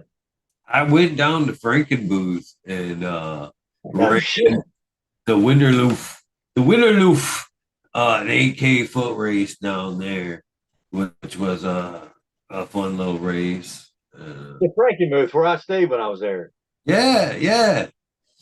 Took a little run down Tuscaloosa Road, which was all hilly as fuck. The rest of Frankenbooth's flat, but fucking. So yeah, him, Miss Angel, Lexi, and her boyfriend Ryan were there. Finish line, come hung out. We had some coffee afterwards. Oh, that's pretty cool. Coming up 75 out of Florida, there's a billboard for Frankenmuth, Michigan. Yeah. Yeah. That's funny. Yeah, man. Yeah, so that's pretty wild. It's a nice town. Cool. I always stop in for the sausages. If you're ever in Frankenbooth, you have to hit Kern Sausage and get one of their lager sausages. Yeah, beef. They have a German name for them, but man, woo! Every time I don't pass through that city without stopping in there and getting a couple. Is that a bratwurst or a It's Reinhardt? about the size of a bratwurst, but it's dried down into like a dry hunter-like sausage. You know what I mean? Like a Reinwurst. Them probably, yeah. Fucking delicious. I don't know what they put in them things, but they're addictive. They're fucking addictive. They are, man. I ate plenty of that when I was in Germany, man. I was like, I don't eat pork anymore though, so that's why I got asked. Got to be beef. Cheers, Kundalini. But there's that one I sent you when you find it. I think it's further. Well, it's not too far from where you're at. I don't think. It's a little bit further out into the woods by a couple blocks, I think. But the guy was like, it's a pole barn building on 2.5 acres, and concrete floor. But you got to live there. I think you got to build another building of a minimum of 800 square foot. I was like, just 800 square foot? He's like, well, you can go bigger, but it's got to be at least 800 square foot attached to that building.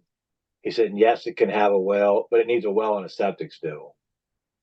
So he's like, and he was like, anything else? You're interested in anything else? I'm like, well, I haven't found anything else. I was just asking some questions about this one because I saw the pole barn and I thought about you wanting the pole barn to do work out of.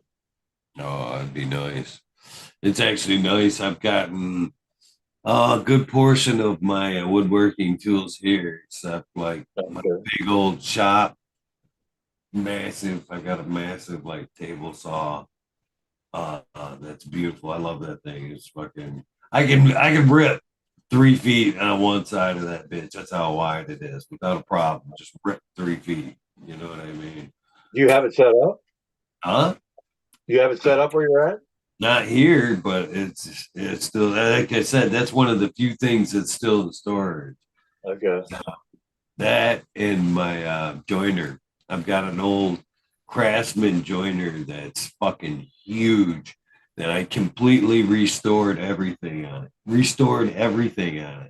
And bearings, blades, repainted it like the old Craftsman red and black. The fucker's got like a motor, I shit you not, Russ, on this big. It's belt driven, you know what I mean? And that thing still works amazing, better than any of the like joiners and shit that I've used, you know. And I think full blast doesn't walk at all, man. It's a beautiful beast. That's still in storage too, as far as like my woodworking tools, but my planers, like my joiners here, the joiner table's still in storage. The shapers, the drill presses, bandsaw. If you're on the west side, this place that I sent you to look at is just south of it's straight down from almost straight down from Ross Common disc golf course.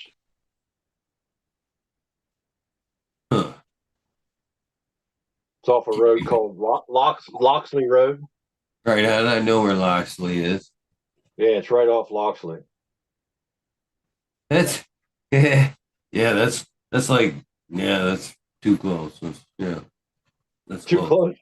That's right. That's like that's close.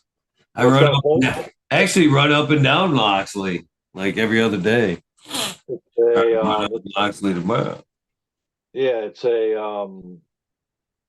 well, it's got a let's see, the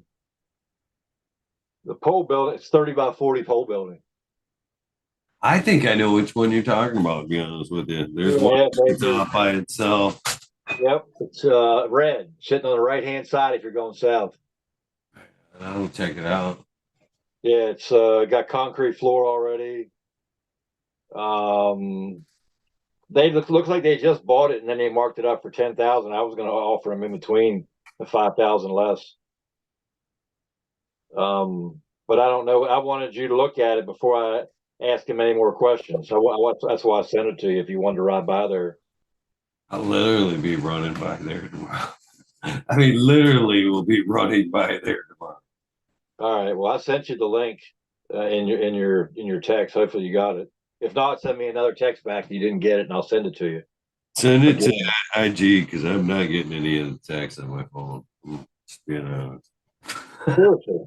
One of the things I hate to say on air, but it was true. No. I don't know how I'm going to send you. Let me see. Hold on a second. Let me see if I can get the link here. I'll try to send it over. I'll try to send it over the phone. Well, I mean, I'll send you the address. I'll just send you the address in a text. There you go. You're not getting any text? No. Oh shit. No. No wonder I didn't hear back you when I sent you that last text. Yeah, I'm sure there's a lot of people that tried to hit me up on my birthday that were like, what the fuck? Happy birthday. That was last week, wasn't it? Yeah. It was what, Thursday? Thursday. All right. Well, I'll send you the address on IG then. Yeah, so I saw that and I was like, shit, he was looking for a place for to work out of, right? Yeah, that'd be nice. And it would be and if they'll allow a camper to come in and out, that'd be someplace I could come visit, right? Yes, We can put a well in with a septic, and then I can just put an RV hookup. But if they want another building, I mean, hell, how much does it cost to throw up another livable building for 800 square feet? Yeah, can't be much. What's a 16 by 16? That's what, 320? yeah. Something like that. Well, I was just thinking back to what we talked about before because the other guy screwed you, right? I don't even like to talk about that. Oh yeah, I was thinking about getting it so you could get something and you wouldn't have to be renting anymore, right? So you could pay for something if you wanted to. Right on. To fix what some other guy screwed, I can fix, right? I can fix. Sadly enough, I can fix pretty much anything. I get a lot of I get some weird shit too, like just like that bathroom there. That was a head scratcher. I never seen some shit like that. But Yeah, well, you have a hole underneath your bathroom, which is your well house. You basically have you just have a basement underneath your bathroom. there is a fucking that bathroom all in all is like it's a 5x6. And right there in front of the shitter is a trap door that's like a 2x2 that goes right down. And they put it at one point there, it's like there's a water softener down there. I'm thinking, who the fuck's logging rock salt down there and shit? Uh-huh. I don't So know. are you saying most of the places where you're at were most of these places just vacation places at one time? At one point, this was a logger town. So the northern Michigan, if you like look at the general population of Michigan, it stops at like mid-state. I mean, 90% of the people are in the lower half of the state, and like population gets less and less the further you go up. I mean, you get up to UP, man. There's like nobody up there in these days still, believe it or not. But this used to be like a small like logger town. So early in the early 1900s, a lot of the pine that supplied a lot of the country came from northern Michigan and worked its way through here. Holden Lake used to be a swamp that they flooded to float fucking logs across from one point to the other. So just to, quickest, easiest point. So a lot of this probably included was just a little pop up for, the loggers. You know what I mean? And a lot of them were built with fucking minimal, no fucking insulation, no nothing, fucking a lot of, I mean, there wasn't even building codes up in this area, I believe, until what, 70?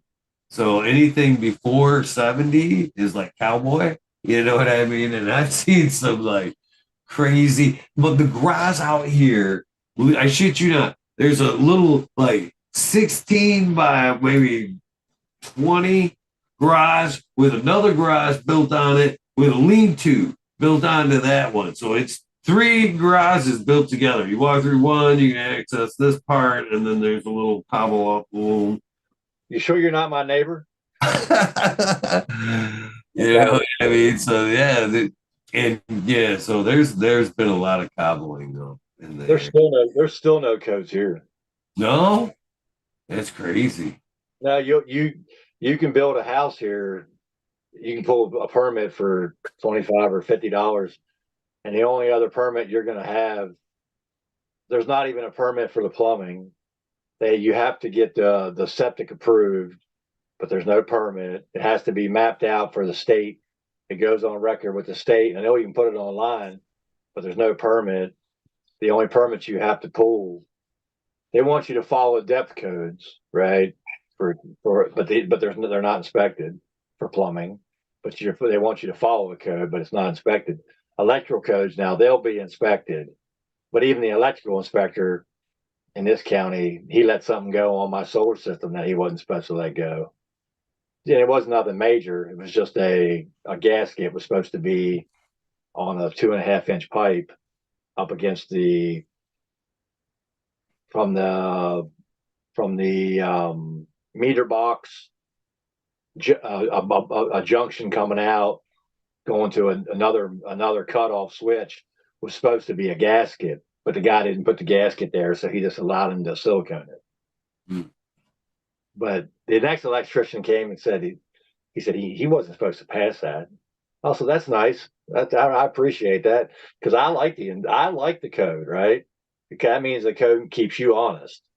Yeah. Yeah. Right? I don't mind paying that fee for that $50. I don't care if there's 3 permit fees that I got to pay $50 or $100 a piece. If that guy in the work anyway, you know what I mean? The code, yes, does keep you honest, keep the job right, but that should be their bottom line.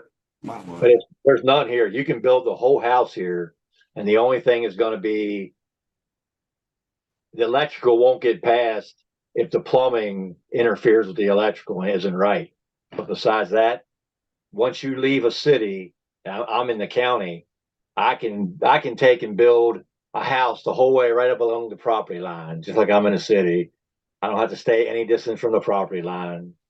I can do whatever I want out here. And nobody's going to do nothing. There's nobody going to pull up. If I start building another house out back, there's nobody going to come check nothing.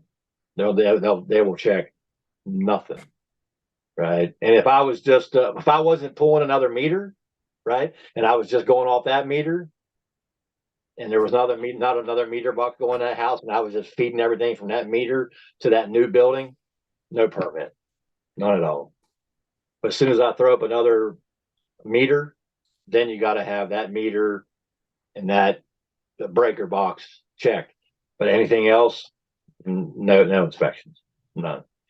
There's nothing. Like, you can do whatever you want out here, right? It's the wild Midwest, the wild Mid-South, whatever you want to call it. But yeah, I understand. So yes, somebody dug a hole. How deep is it? You said 6 foot. 6 foot. So it's got the tank under there. So did it have a metal tank or a plastic tank? We got a metal tank. All right, so an older metal tank and a water softener. Yeah, it's sketch. It really is. Did you get the water softener working again? No, not my department yet. It's strictly by the need. You know what I mean? Yeah. So, yeah. Did you have the sump pump it out? Oh yeah, that's what started the problem. So Sump pump stopped working. no, you're causing me to be too honest here. Okay, so call the landlord, tell him, hey, I can hear the sub pumps underwater. You know, not good. I open it up and Croc's full. Take pictures, send it to him. He's like, yeah, fucking pump it out. We need to say hi to DP before I get too deep into the story. Cheers, Go DP. ahead, man. What's up? Cheers. It's all good. So he tells me, just take the hose from like, because it's wintertime. I'm like, where you want me to run this hose, man? It's fucking all closed up, plastic windows, all that good shit. You know, well, I'll just throw it in the shower, man. That's where I usually throw it. Just put that hose right there in the shower drain. It's gonna take about 4 hours to fucking pump that bitch out. So I start the pump and I can hear it literally raining back into the hole. So the drain's broke and it's just recycling the water back into the hole. Oh no. And that turned out to be part of the problem. So I fucking pull that up. Fucking floor was rotted. There was fucking just problem after problem. As soon as I got that fixed, it was like getting ready to throw down the fucking treated plywood, cement board, fucking the water line shooting off to the sink there. The hot water pops off because they used the wrong kind of fucking glue to put the fucking thing. So I had to fucking shut the water down, fucking fix that line real quick. It's been ongoing fun. You said that. That's what the guy said today when he saw all the plumbing coming off my tank. He's like, they use pool glue, man. He said, you don't want pool glue. And I'm like, he's like, it's working, man. You're not leaking. I said, dude, you're giving me the price. Just give me a price for replacing all of it. I want it right. I said, because if it's right, he said, if it's right, then you got a warranty. I said, that's right. I want the warranty. Give me the warranty. Replace it all. Because if I got to rent this place or I got to deal with it, you're going to deal with it under warranty. That way it's all new. Just go ahead and fix it. So what you doing then over there, DP? I just got off work. I'm what is this? Blue Jack City from Greenway Solution Seeds. It's a blue cheese cross. No, it's Blue Widow crossed with blue cheese, and then that was crossed to a Jack Hare lemon skunk cross. It's my first time running it, and it's absolutely lovely. I love it. It's wonderful. It's one of my favorite out of the handful that I ran this run. It's something I haven't had in a long time. It's something different from the usual that's out there, so it's really nice. I'm enjoying it. Yeah.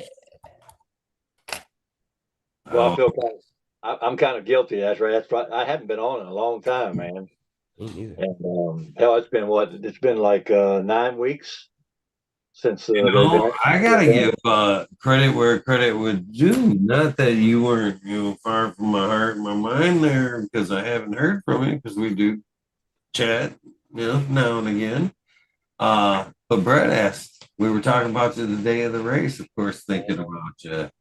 And Brett was like, we haven't heard from Rez in a while. Have you heard anything? And I was like, bits and pieces, but I haven't heard from him in a couple of weeks. So, yeah. I haven't smoked anything. I haven't had any cannabis in 8 weeks. Oof. That's what I say to that. 8 weeks, because that stuff I was getting, right? It literally was all that stuff was making me psychotic.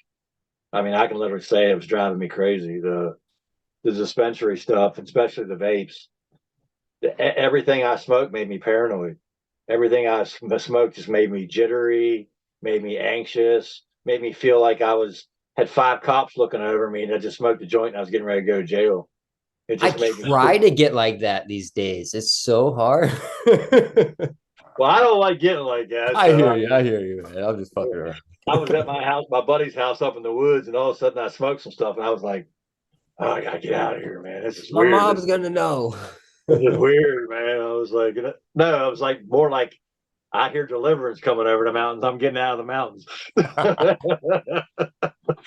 getting out of the mountains. And I ain't had nothing since. And then Toby Keith died, and it just broke my heart, man. When did he pass away? Last week. Oh, wow. I'm so far disconnected from what's going on in the world. He had stomach cancer, and it's like, I love that song he did. I'll never smoke weed with Willie again. And I had a friend of mine who used to sing it in the bar all the time. And I was the guy he said he'd always use me as a reference on they never smoked weed with me again. Change the lyrics. And when Toby died, I was like, you know, if that guy wouldn't have went through the medical steps and had let the doctors do all that with him, and he would have went through the RSO, this full spectrum oil, I bet he'd still be alive. And it just got me thinking. I even if I didn't smoke it for getting high, I want to be taking oil again, right? And I literally Brett offered me a bunch of RSO. All he had a certain amount in his car when we were up in Clio, and he's like, "You want some of it?" I was like, "Well, how much?" He's like, "For you." He says, "Nothing, man." And I love you, Brett, man. I really do, man. He was like, and I was like, "You sure?" I was like, "Man," I said, they never had nobody just want to just give it to me. He said, "For you, man." He said, "Don't cost nothing." And he told me how much you had. He told me you can have it all. And I didn't take any of it. Right. And I wish I would have now. You know, I mean, I wish I would have it to put it in capsules because I'd go the rectal amount if I even if I didn't want to get high, just to be putting it in my body. Right. I've been taking it. Actually, Brett's oil, and to be honest with you, right there. And like it is a nightcap, but I need to work on my time. So I've been making hot chocolate RSOs. So if I can microwave my milk, I take my knife and take a nice little scoop of the RSO, and then I'll fucking stir it in the milk real good. Then I add my hot chocolate, a little shot of fucking topping and some marshmallows. Fucking my it the hotness of it. I don't know if it just soaks up into my tongue or what, but that shit fucking fucks me. I can feel it right behind the eyes almost like immediately. You know what I mean? But the onset definitely comes a little bit later. I can't do the whole drinking the Fico. Like if I put in anything, I don't know. I think I'd rather just glob it. Like, oh, I Try love the taste of it. mint. I'm not a That fan of the taste. chocolate and throw a little bit of mint in there. Mint hides that shit like you wouldn't believe. And but it's definitely in like they say like a mint hot chocolate. You'd be like, ooh. Mint No, definitely does hide that cannabis taste very well. the first stuff I bought in a black oil when I got to California, man, I used to love taking that stuff and just putting a drop of that under my tongue. I just loved the way it tastes, man. It had a like a dark what's the like a dark like a chocolate almost, right? Like a strong coffee. It kind of had like a coffee wine taste to it. And of course I just drank a bottle of wine, so I definitely love wine. But I really do. I mean, I think Toby'd still be alive. I think if he'd have went instead of went in chemo route and he would have went that way, he'd probably He still be gave alive. up on chemo from what I read into it. He had talked to a friend and basically said, "I've had enough of the chemo and I'm good with whatever happens." You know what I mean? If I make it, I make it. If I don't, I don't. I've had a good life. And it's tough, man. That chemo is brutal on the body. And I mean, I saw the video. I didn't know he was sick, and I saw the video of him he did at the one country performance when he was like, he did the song "Don't Let the Old Man In," and I watched that after he died, and I'm like, holy shit, he was so skinny, man. He lost so much weight. I can tell he's sick. I can tell he's at peace, but I can tell he's sick. He was a strong guy anyway. But it made me think. I mean, I'm like, I got to get back to growing, man, because I loved making oil, man. I loved making the full spectrum. I used coconut oil. I wasn't doing the RSO, which I wish I would have been. Yeah, even if you're not using it or consuming it, there's so many people that can benefit from it. And That's right. gardening within itself is such a beautifully meditative thing. It's nothing negative. It teaches you how to take control of your life and how to take care of life. So I think it's a beautiful thing. Well, I've had some run-ins with people down here in Tennessee, and it's just like you guys just don't understand, man. You're so far behind and you're so out of touch, right? That you don't understand. You're okay if your family gets sick, that they run to the doctor, they let them cut them open, and they give all these medicines, hoping they live. But then I bring this up, and you're like, oh no, they say, yeah, you don't want that, and you don't want to do this, and that's just not the way to go. And I'm like, Or you how bunch about of hip- everybody run into the Delta 8 and stuff like that? that's And everywhere down here. yeah, I was just down in Alabama. My family's down there. I was down there for the holidays, and it's surprising. Like my dad, he'll eat gummies. He doesn't like to smoke because it hurts his throat, but he doesn't like my gummies because they're too strong. You know what I mean? But then he also has like a big, I don't know, disconnect where he doesn't want it unless it comes from a quote unquote legal Dispensary. place. You know what I mean? Yeah. And it doesn't even have to be dispensary, like with the Delta 8 shit. It can be in all the gas stations and everything else, you know? So It's Joe. it's frustrating to say the least, but it's a step. What's up, Modern? so I mean, even at that point, a lot of each edible, the way it's made, the ingredient, RSO will hit you different, rosin hits you different, distillate hits you different. Now, what strains are we talking about? You know what I mean? Was it sativa? Was it fucking indica? None of that is usually on the label on any of these edibles. You know what I mean? As far as on illegal, some I've seen a couple that will tell you it's indica or sativa leaning. You know what I mean? But for most part, it's just a distillate. So you don't, you never sure of the ride. It isn't the same ride every That's time. how I got banned from dispensaries in Illinois, was arguing with them about them selling me a distillate that was labeled as a RSO, a FICO, but I mean, when you're looking for relief, like there is a big difference in what you're consuming, how you're consuming, all that stuff. And when it's just, yeah, it's just a weird situation. All the stuff I bought in Illinois was junk, man. Oh I yeah. mean, I can get to the dispensary in about an hour and 15 minutes, and to me it all tastes the same. Yeah. And I even bought a vape that when I hit the vape and I bought that, I was like, I hit that thing and I went, oh, this tastes like weed that was just really bad weed, and it was dried bad. It was a bad cure, man. But they still made it into a vape. It just Yeah. had that nasty spoiled flavor, like I talked somebody. to somebody who works at one of the cultivation centers in Illinois, and I was like, why is there no fucking good like extracts? Like, what's going on? Why is it not? And they're like, oh well, we can do it. We just don't have good product to make it. You know what I mean? So I was just like, wow, like He's honest. spending so much money. What's up, man? Hey, Modern. What's up, guys? What's up, guys? Came in here to help take a booby shot with you. Booby shot.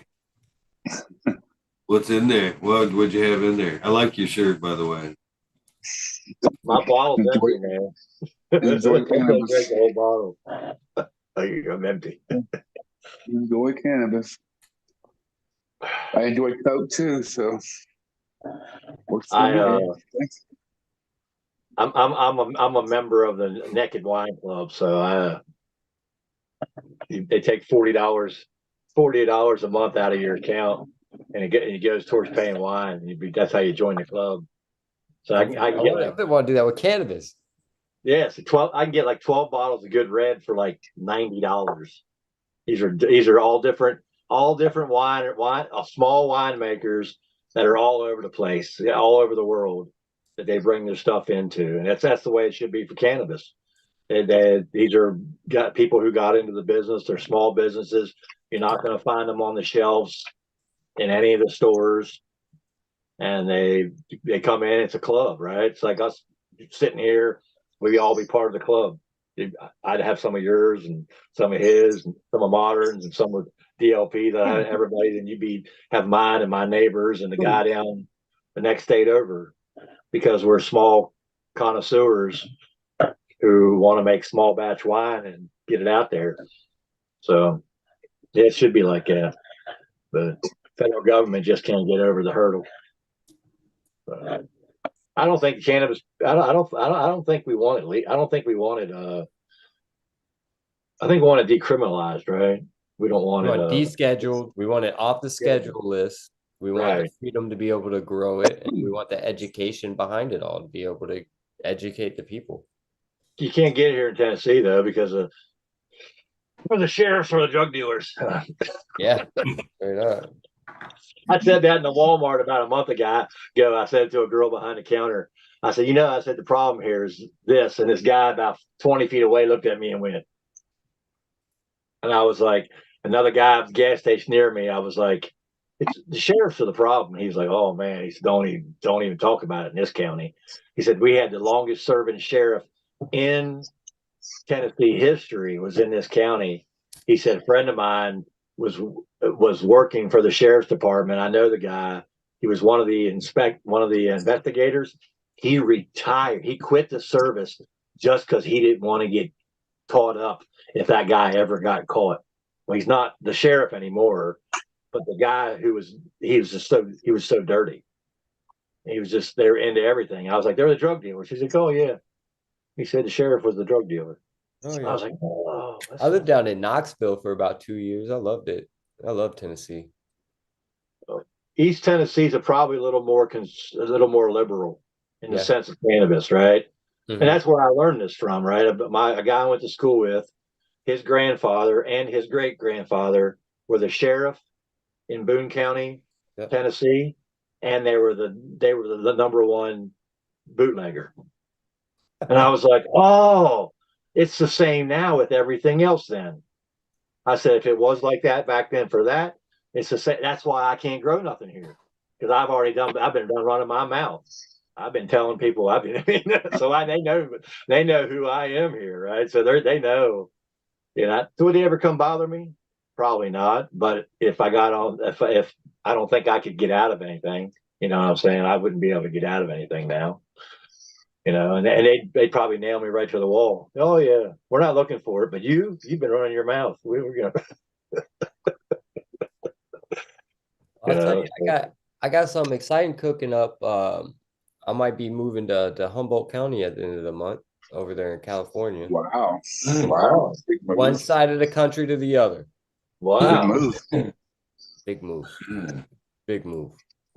Yeah. It's not finalized or anything. We're still talking about it, but it's sounding pretty promising.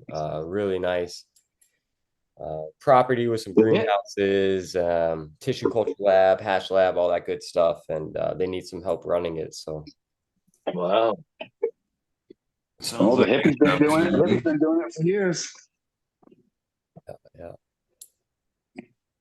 Yeah. Nice out that way. A lot better than New England. Politics fucked up. I've never been to New England, but you're not missing anything. No, nothing except for cool like old stone walls that were built in like 1700s. Are you in Mass? What's that? Are you in Mass? No, I'm in Connecticut. Oh, okay. Yep. I'm right on the border of Rhode Island and Connecticut. All right. Yeah. They're probably I ended up that way. I ended up from like some of the Michigan to fucking Connecticut. Oh man, fucking life's crazy. Life happens. If anybody knows it, you know it. Absolutely. Life changes, boy. So I'm actually up here at Peter's brother, Peter, the founder of Future Cannabis Project. His brother has a farmhouse out here, an orchard house. I came out here, kind of help build out the property a little bit and stuff like that. And, oh, nice. Yeah, change the scenery, get out of Chicago. I really wanted to get out of Chicago, so. Oh, hell yeah. I mean, it's beautiful out here. Don't get me wrong. Like it's really not that bad. But the growing conditions are a little. It was fun. I got to play outside in some adverse conditions for sure. I think. Oh, that's looking nice, modern. What's that? Big butt of what? It's a big Nice. bud, dude. Did you grow that? Yeah. This is this is dry. This is like 3 years old. Sheesh. That's in the couch weed. Yeah, that's in the floor. I'm telling you, You know, CBD heaven. some Agent Orange, last of it too, man. This is the last stuff I Ooh, got. Agent Orange. Agent Yeah, Orange. I quit smoking cigarettes. Good. Did you now? Awesome. Yeah. That's fucking And fantastic. I've been rolling, I roll my own cigarettes. I rolled my own cigarettes for a while. And I decided to start rolling weed cigarettes. There you go. So I got the funny cigarettes. I had that's good, man. I haven't had a cigarette in a It's year. working, You dude. smoke 20 joints It's a day? working. But I literally have smoked about a Half a fucking day. pound in 2 weeks, dude. Yeah. I was gonna say, I bet you're I'm tolerant. not Like, even. yeah. Yeah, see, this stuff was some old product that I had, and it's like, fuck it, I'm bumming it up, man. It was like always like this product, like, well, on a rainy day, you went out of weed, whatever, bad yield or something, you got something to back up on, right? But I've been smoking it all up, dude. I'm like, oh shit, I'm gonna run out of weed. That's what happens when you retire, right? Nothing else to do. I'm not retired. You're not retired? I thought you were retired. I kind of semi. I mean, I'm my own boss and shit. I do what I want when I want to do it. But no, Yeah, but I still work they for shut you down. You never got to open yours grow up, right? What'd you say? You were going to have a business out there, right? You're No, I no. Yeah, I never got it open. you still got the same. You still got the building, right? Dude, I don't want to jinx myself. Last time I came on here and jinx myself, but I do have it under contract to sell it. It's supposed to be sold here, 16th, which Okay. a couple of days. It's supposed to be gone. The commercial So building. yeah, my commercial building. All right. So I'm happy I had to be gone because it wasn't going forward. So no sense in just wasting money sitting there just costing me money. Yeah, I got you. So yeah, it frees up a bunch of cash. Then I end up my car Hopefully, needed some work. Well, the building I ended up doing okay on the building, but you add in my attorney costs, you add in my blueprints, my engineers, and that kind of bullshit. It wasn't profitable then. Yeah, but you got to write that off, right? You got to write all that off. I'm thinking about it because I never actually grew marijuana there, so it was just business venture at that point, right? Right. So wouldn't you consider that a write-off? I mean, I would. Yeah, I'd have wrote that off 3 years ago. Well, you can't. No, I couldn't write 3 years ago because it was still the intention of being a marijuana business. You can't write anything off on that. But since I never opened up, I still want to try to write off that fucking attorney fees and engineering fees. Well, shouldn't that be? But at the end of the day, I'm happy. I could have been worse. You know what I mean? Could have been. You should be able to write that. You should be able to write that off because you were looking into opening into a business. Right. I was exploring this business. I was doing everything it took. This is what it costs to explore it. If I would have opened, I wouldn't have been able to file taxes, but I didn't open. So let the courts figure it out, right? Let the courts figure it out. Any kind of educational purposes on the business, they're an expense. I need to learn about all this stuff. I haven't done taxes and I don't even know how long. But and remember, you don't have to make a profit in a business. You have to attempt to make a profit. Right. You got to be attempting, obviously, by spending all this attorney monies and monies with them fucking with architects and so forth. Obviously, you spend money. You can't. They can't deny that. Yeah. And but I say that because there's a lot of people out there who don't. They pay their taxes, right, just by the book, which you need to pay your taxes. What I'm saying is that everybody has the opportunity to quote unquote have a home-based business and attempt to turn a hobby into a business. And you don't ever have to make any money, but you have to attempt to make money. Right. So there's automatic tax benefits. There's automatic tax benefits, right? I mean, technically, I can write off more without it actually opening than if I would have opened. So, right. Because I love the smoke detector. That was perfect. The tape, duct tape over it. But why can't you write off business expenses on a cannabis? That's a hole in the ceiling. Oh, all right. Well, that's the house came with a special hole, nice hole in the ceiling.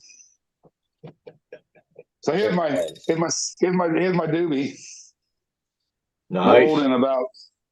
Rolled in about 3 seconds.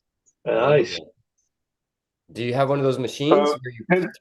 Yeah, I got a machine, so I can it's electric too. Oh hell yeah! I used to have one of the hand crankers. Yeah, mine on crank. Mine just push a button and fucking spits it out. But I ain't putting a little sticky weed in there yet. This stuff's like 3 years old, so it's going through the machine okay. I'll see what it's like when I run out of all that shit, man. I get into the sticky shit, man. All of a sudden, it's like, no, it don't work. It jam up on me. We'll see. Well, we'll see when I get there. I wouldn't want to smoke it right now anyway because I was still coughing up black stuff. Yeah. So I've been coughing up black stuff for a year since Mom died. Over a year now, I've been coughing up black stuff out of my lungs. So. Yeah, mold? Is it mold? You get tested for mold? I don't get tested for anything, but I had my dentist, the guy who's still working on my teeth, probably will be for the next year. He gave me a antibiotic, and that's the only medicine I've had in my body. I haven't taken an aspirin or any painkiller probably since 2016. I haven't taken anything, but I took an antibiotic. I did a 20-day antibiotic, and I can still cough it up. But since I quit smoking cigars too, because I was smoking cigars, since I quit smoking, I don't have it as much. And now I had the problem in my heart, or whenever I was getting those strikes that were making me almost pass out. I get them less now. So I've coughed up black stuff for a good year after I stopped smoking. Since I quit smoking cigars. There you go. Looping. Good. What's that mean? It was modern. I had to mute him. It happens. That's a cool picture. Yeah. Big old weed picture, eagle behind you. Oh, that's yeah. Ah, shit. That's it's an autograph picture from my friends at Ocean Grove. They were here Ocean Grove partying the year. Actually, Ninja's supposed to be on. If I can hit him up, man. Me and him went back and forth. I've known Ninja for quite some time, and this was the year that one of the years he was actually not with. That was the year that he broke off and went on his own, which kind of sparks a good conversation that I've heard him talk about on his show. Cheers, Ninja. Hopefully we'll talk soon. But this is signed by Vader, Shrimp Wizard, Mr. Med Grower, all friends of mine from one of the cups. So this is one of the Vader actual shot of that bud there. Yeah, it looks good. I like it. Yeah, it's a nice one. I mean, I was gonna hopingly have that all done up today, but I'm fucking under the weather the last few days, man. That's no I fun. don't know what I picked up Friday, man, but had it all in my throat right here, man. I've been fucking fighting it off since Friday. Did you eat some hash? No, I have not ate hash yet, but if I were to be tested right now, I think that I would probably blow away any reviewer of those results, because between the RSO that I drink, the amount of weed that I smoke, the occasional dabs, and I literally lather myself from after runs, between runs, and cannabis topicals, knees, wherever it hurts, back of the foot. So I'm always got something on me, in me. I mean, cannabis helps me through my days, no doubt. Those roller balls are amazing as well. I'm running out, man. This is I still have this left. This is what I got from Skillmo? Skillbone up in Clio. This is that bottle.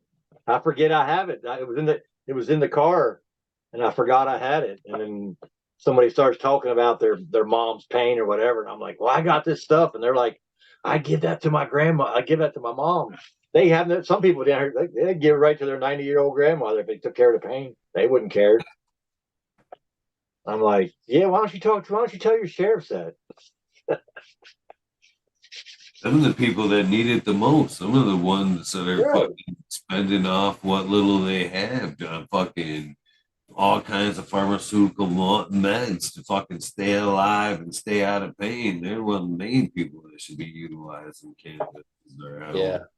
I was trying to fill in a ditch the other day. I was running. I threw my back out. I herniated a couple discs, man. I could barely walk for a day.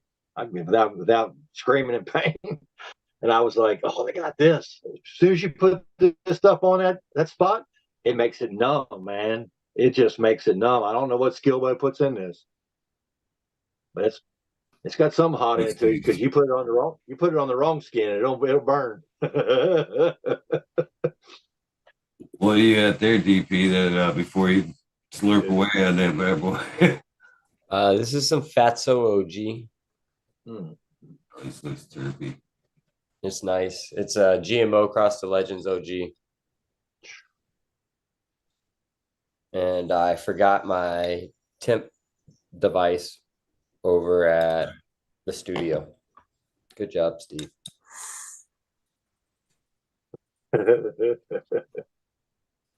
This is good stuff, man. Oh, that rollerball is fantastic.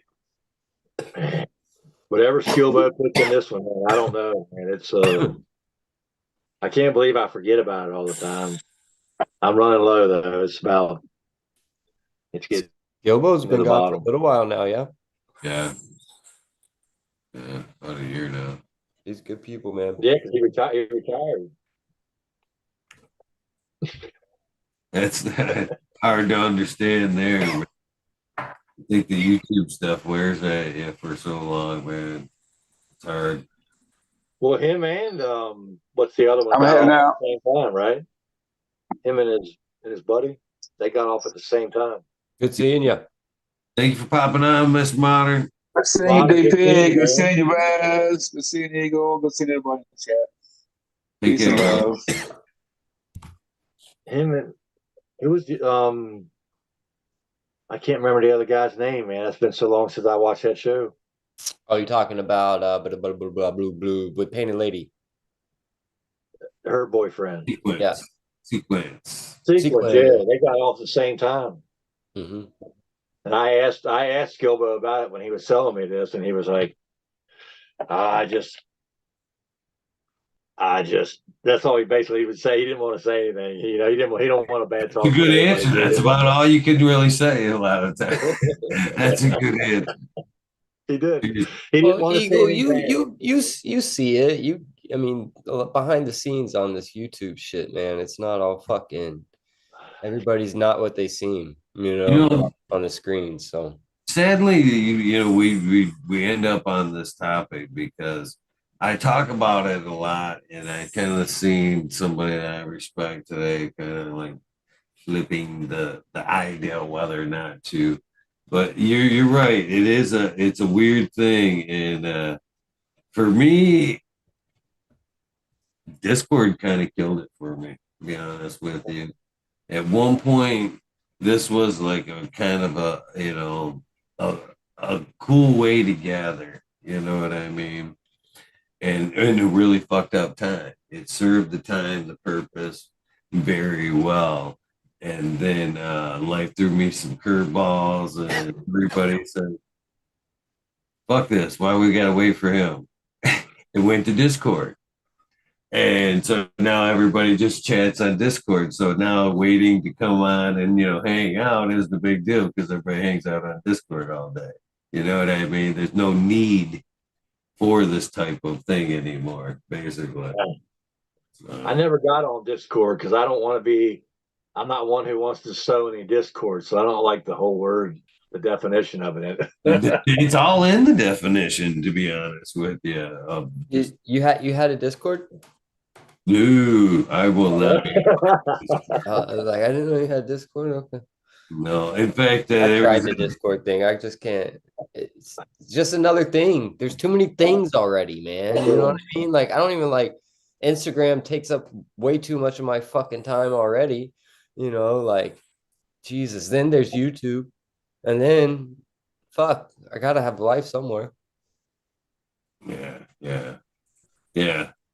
And yeah, to sit back and wait, it is a full-time job. I mean, even when you're doing YouTube this part-time, it's still full-time job. Basically, you know, it can be, that's for sure.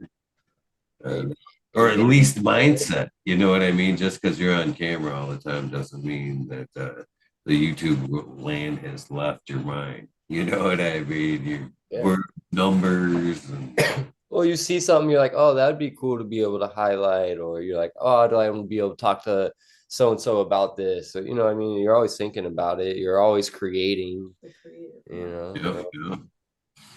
There was a You time, guys kind of seen through the last year, man. I've kind of seen that, you know, it's being so widely covered and so well covered. I thought, man, I'm gonna start showing the shit that I like. I'm gonna start being me, you know what I mean? For real, yeah. You know what I mean? And I've stagnated. My channel stagnated 100%. Started to move forward, but you know what I mean? It's one of those things, you know. I gotta, like you say, I gotta have me. You know what I mean? I can't get lost in the cell phone at some points. It's hard, you know, it really especially with 7 days, man. Or it used to be, thank goodness it's not 7 days. I know, 7-8 hours a night. Right. It was always, yeah. That was a different period, man. That was really wild. I mean, I hope we don't ever have to go back to people walking around like that again and going to have everything go into stores, man. I mean, it was a wild period in life. I just got out of prison. Everything was different. Not that I didn't enjoy that period. I did. I really enjoyed. I was already locked down, right? I was already a homebody. I was already in a lot of pain and not doing a lot of things already. So for me, it was oh wow, I got somebody to hang out with, man. It's like I got some people who get common interests. We can hang out and talk. Yeah, that's the one definite. You know, how can I've wondered myself, you know, so many times. How can you hang it up, man? I've been blessed to meet so many awesome people.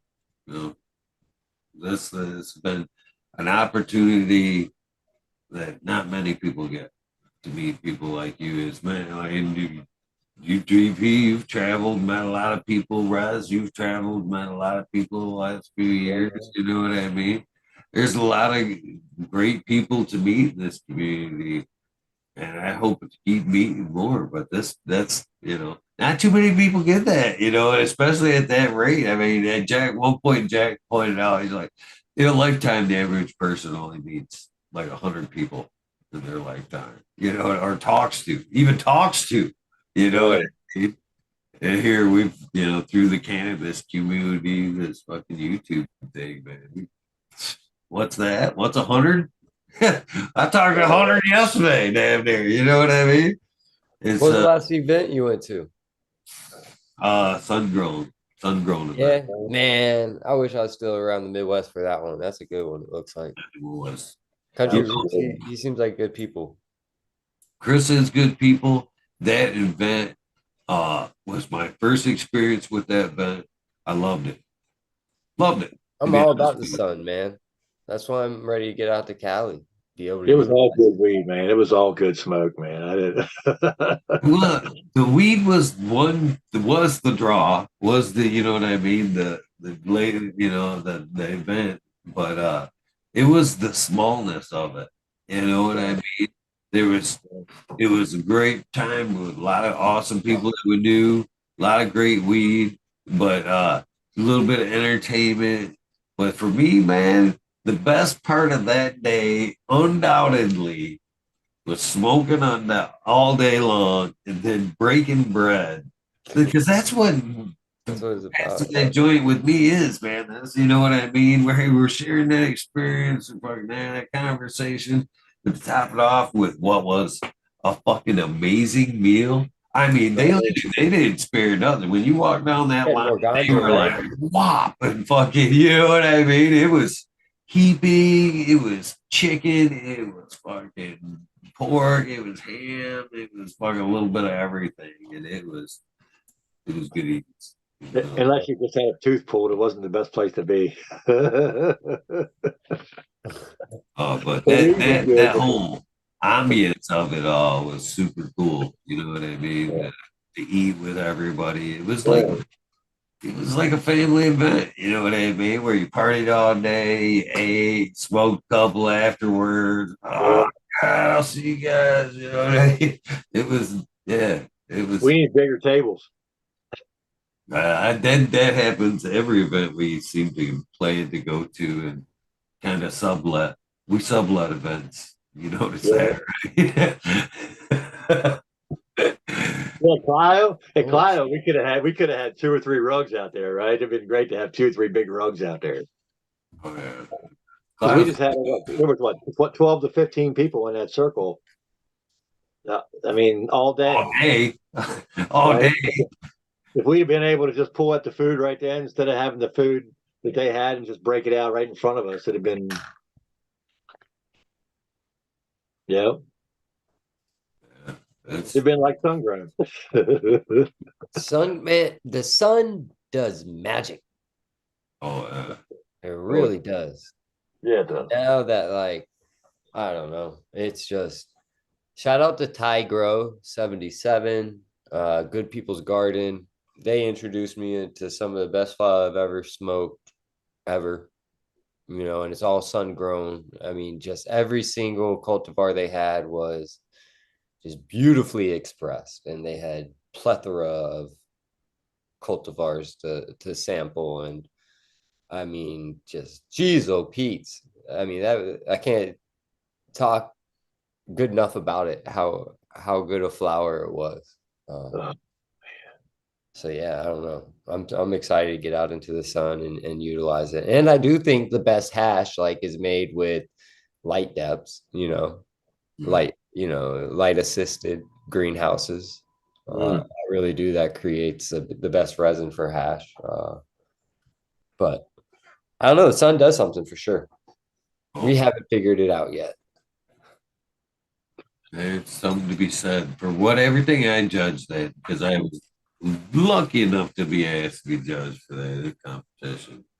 And that shit was like couch locky, man. And fucking all that sun grown, fucking just. I slept, got up, tested, slept, got up, tested, slept, fucking. So how did you test? Were you rolling joints of everyone? Oh yeah. Oh yeah. I'm not no one bowler, man. You got right? Yeah, you got to see how it tastes that through. joint. Yeah, all the way through. Wait a little while, do another one. And do a smell test first. You know, open the dry hit. jar up, clean. I can't. Another one. You then do right, DP. There's got to be that dry hit. Yeah, you gotta love it, man. I love doobies. There's an art to fucking smoking and rolling and just experiencing one, you know. I kept ending up at the cup. I kept ending up with two joints in each hand because I had I had just had a tooth pulled that day. Well, that on Friday, I drove out there. It was the next day, and I couldn't get a hard enough draw, and it would both go out in my hand. And Smiley would, and what's her name? Smiley's wife now. Miss Jessica. What is it? Jessica, right? She was going up and getting the samples, right? And she got me a card. Well, he was rolling a joint from each one, and as soon as I take a hit off one, there was another one there, and I couldn't smoke enough. I mean, it was like I just wanted to. I was like a zombie sitting there, right? It was like he'd give me one. Eagle was sitting here, he'd hand me a joint, and I'd still have one in his hand, and I'd be like, I couldn't keep him lit, man, because I couldn't get enough draw on the joint. It was a good day. Definitely a good day. A bad problem to have, but it was good weed. I tasted no bad weed that day. I can tell you that. There was no bad herb. It was all good herb. What was the winner for you, Eagle? Oof. I'd have to go through my notes, man. And I liked best had samples of like black licorice. I think these are my notes right here. Somewhere in here. Black licorice, beautifully grown. But for me, when I'm looking through that, there's so much of fucking purple. There's so much orangey shit out there, the Tropicanas, the oranges and shit that I'm just like, So for me, it can't be about color. It's got to fucking be about originality. It's got to be something new, something pow. Actually, have my judge sheets right here. Which category do you want? You want sun-ground bred Michigan? Do you want my best pick for organic or rosin? I want the Michigan. Michigan? Let's see here. Who won the big dick contest? I'll take the rascal. Big dick always wins. 85885858585. This one says pretty, tasty, and nice effect. That was not the black licorice though. You know what? Hold on. I can show you pictures. So that's part of the process. DP is fucking pictures first, then the smell process, and then just work your way through it. Pictures first, though. I like that you're taking pictures first. So, somebody's gonna have to top when I took that hit off Smiley's Rascalberries at Clio. That's the best weed I've ever tasted. Besides that Oreo I grew, most distinguishable flavor I've ever smoked. That's the way I distinguishable. That's the way I'll put it out there. Rascalberries, eh? Sweet, tastes like raspberries. Yeah, tastes like red raspberries. Huh. What I thought it was like, there were some entries like this one that sun-grown one, which wasn't, it was kind of larfy, what I mean? And there was a couple of them like that where I questioned it, even like this, oh, that's the same one. Still a little bit pretty of a shot there, though. Oh, yeah, farmer's cut. I fucking, I looked at it and I was like, you know what I mean? And then, but I smoked it. I'm like, I felt like it was CBD, to be honest with you. Such a nice, pleasant buzz, though. I mean, they fucking kept me nice and calm. Was it? I miss those like kind of old school highs where like it sits behind your eyeballs. You get like that shit-eating grin on your face, and you can't do anything but kind of giggle and look at your homie and be like, "Damn, man, I'm fucking stoned." That's good weed. Yeah, that's good weed. There it is, number 2. Unfortunately, it was a purple. Purple. Let's see. I probably got another shot of it. Purple. What is it? Well, I guess the TV's 25 seconds behind. Is that what it is? It's weird watching yourself on TV. It is. There was some fucking amazing rosin. Rosin was tough to get through. Rosin was really tough to get through. How many did you have? 51 samples. How Right.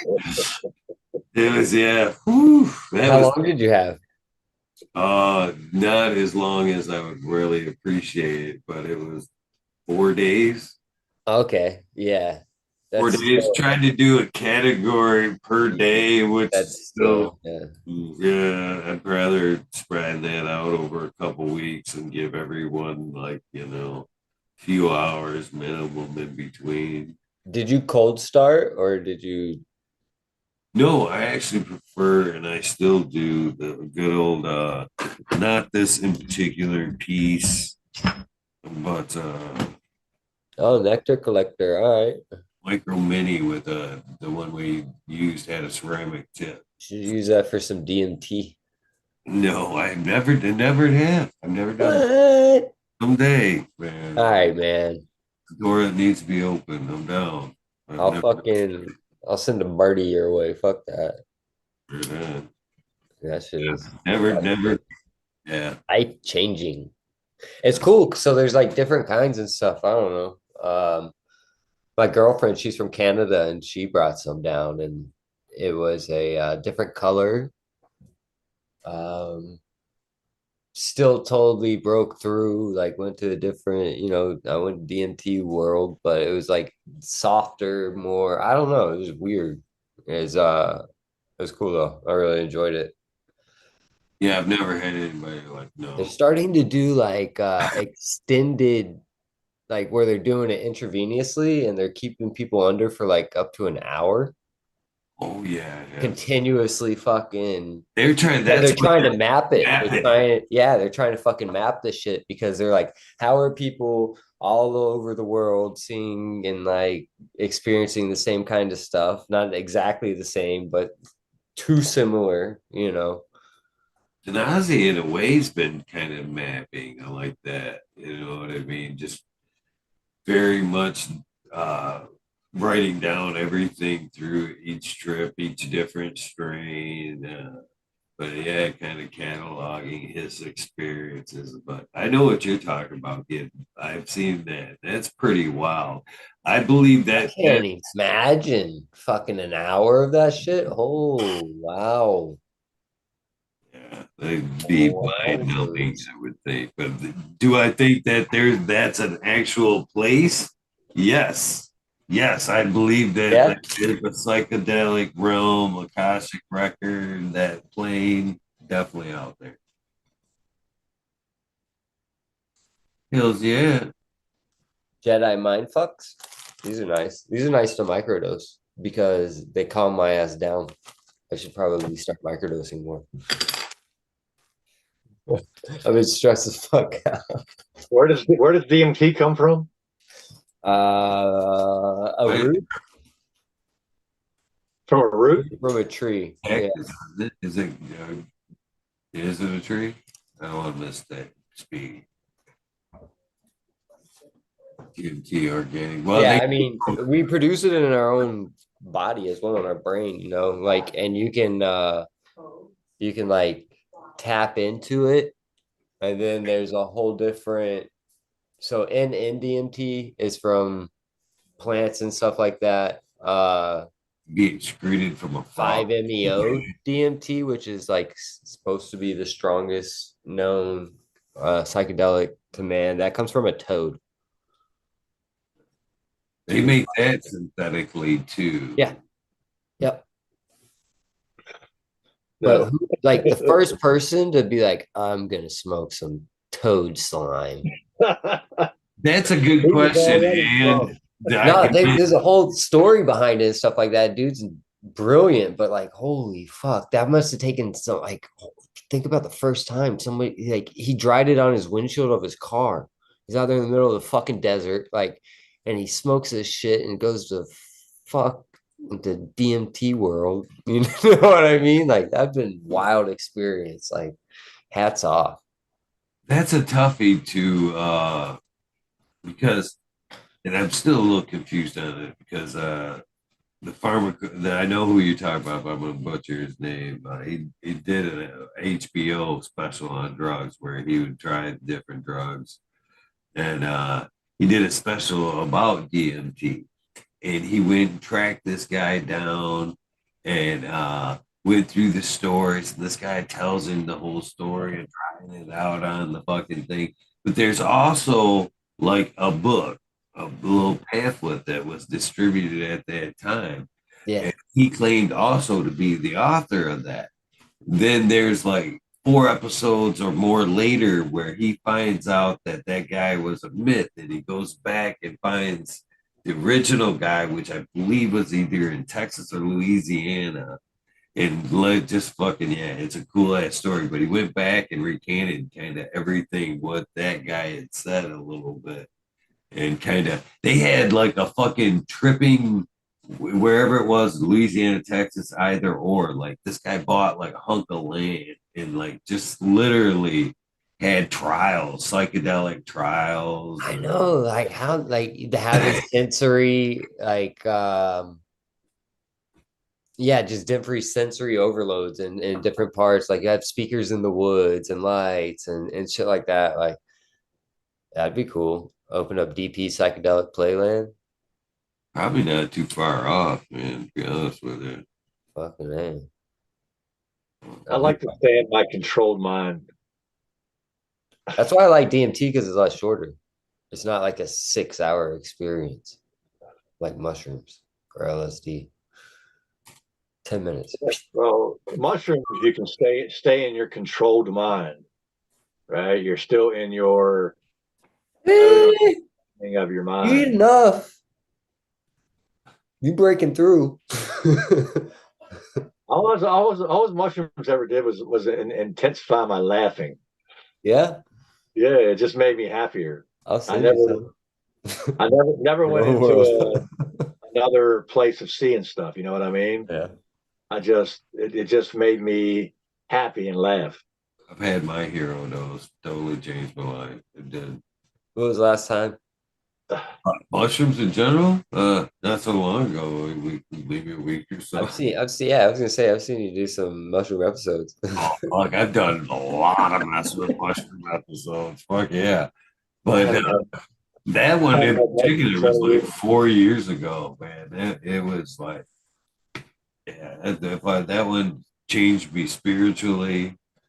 It made the angel. That's when the angel numbers started appearing in my life.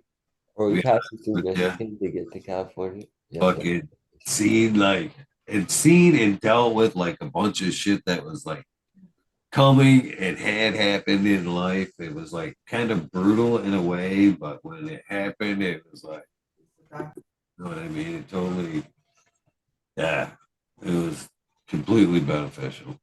Changed my life. That hero dose. I would definitely do it again. Sure. I haven't had mushrooms in 20 years. 30 years since acid. They've come a long way from dealing with anxiety to PTSD, a lot of different things, man. You know, if you got like, it's better to be with some friends when you hit that hero dose, but man, it's if you could be with a guided person or somebody knows. Yeah, just somebody you trust, you know. Because I mean, when you get outside of your faculties, you know what I mean? Like something might happen, right? Like something might happen where you need somebody to help guide you through this fucking thing called life, right? Like house might catch on fire, fucking anything can fucking happen, right? So it's always good to have somebody there that you trust. For me, mine was by myself. Yeah, yeah, that's a lot of time. I did well. I do. I had at some point. This is my oldest daughter is older. Man, she's fucking almost 30 now. And but I had gotten the mushrooms and was getting him from her boyfriend at the time. So this did like may not lessen the weirdness of what I'm about to say, but like at midway through, like I was so deep and like I had to touch bait. So I ended up calling B and didn't really even communicate a whole lot through that. I needed that like lifeline to know, you know what I mean? Even it was even over the phone, it was still, you know what I mean? It helped me out through that like awkward pinch there. And there was like a pinch where I was like, it was so very overwhelming. It was like, oof. And it wasn't even like I didn't see as much as downloaded, what was coming. And it and as days had passed, it kind of unfolded. So during the download, I didn't see anything. I felt all kinds of emotions. I went through the whole gauntlet of pain, agony, fucking, and it again kind of brutal. That's why I kind of needed B to be there to just, hey, a little bit. But on the opposite side of that was so much healing, and it was, I dealt with so much stuff that I didn't even know was there. I was able to deal with stuff that was coming my way in the future. You know what I mean? Literally, when it was going down, people were like, around me are like, how are you keeping your shit together? And it was like, I kind of already dealt with it. You know what I mean? I'm past, I'm by, I'm recovering already. I'm trying to. That's what Uh, my girlfriend specializes in, is the integration aspect of it, right? Like what now after, right? You want to get to a point where you don't have to continue having to take these things, but to be able to integrate the experiences into our life to create a better lifestyle for ourselves, Yeah, so it's been extremely eye-opening, hearing her talk with her clients and stuff like that. It's been a really cool experience. it's life changing. I'm glad that you guys are, helping people like that. These fight, how I feel about pharmaceutical medicines and shit. There's got to be a better way to help people, flat out. Flat Yeah, out. no doubt. So I hate to do this, but man, you guys, I couldn't shut it down at 11 like I was supposed to. I had a couple cool motherfuckers in front of me, and I was like, yeah, I can't do this. I ain't seen these guys in a minute. I gotta hang out, but It's been a while. it has, man. It's nice to see you. It looks like you're doing well. Rez, you look like you're doing well as well. I'm glad to see you. Everybody else, Vegas, Smiley. Who else did it? Oh, Modern. Can't forget Modern. Modern looked like he was doing well too. So are you still, before you get off, are you still working the normal job? No. No. I was kind of challenged a little bit morally, and they pushed me as far as they could and backed me into a corner and tried to get me to do way more work for a lot less money or the same money when they should have been paying me more money. And it came down to, well, blindsided me too, motherfuckers. I came in, thought they literally thought we had hired somebody to take care of that so I could concentrate on all the shit that needed to be done. And then I came in and they said, well, are you willing to do this? And I said, no. And they said, well, then you need to turn in your keys. And I went, shunk. And I walked out, which turned out to be, a minor setback. But somewhat of a blessing, to be honest with you. The fucking apartments and shit that I was working with was, yeah, I don't even want to get into that. It was shit that I didn't want. I didn't even, I didn't wouldn't have wanted to go there. You know what I mean? So there's small blessings in disguise, but no, I'm looking for new horizons, and spring's coming. Just kind Well, of. you never said what you were doing. It was I was doing maintenance. I had an apartment. That's decent, man. It wasn't a bad gig, That's full good time gig right on there. call. Wasn't bad. It wasn't bad. But They want you just for maintenance to go to be the guy who's the full repair guy. That well, I'll do you guys want to know. I'll be completely honest about you. They wanted me to do the snow removal as well, and which would have meant me getting up at like 5 a.m. every day, peeking out the window. And if it snowed, I had to be there and have everything cleaned off, put in my day.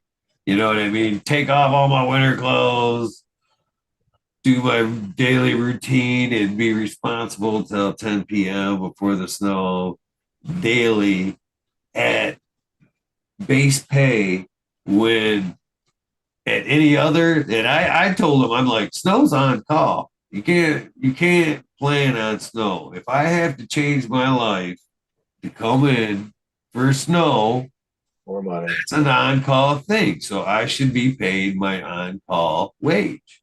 Right. And they did not see that. They did not see that. They wanted the baseline pay it. And I was like, I'm literally wearing myself out physically before I even start my day, running through these work orders, no, not for the same pay. If you want to give me no, you know what I mean, the on-call pay, hell, fucker, I'm all about making money. I'll fucking, if the dollar amount fits,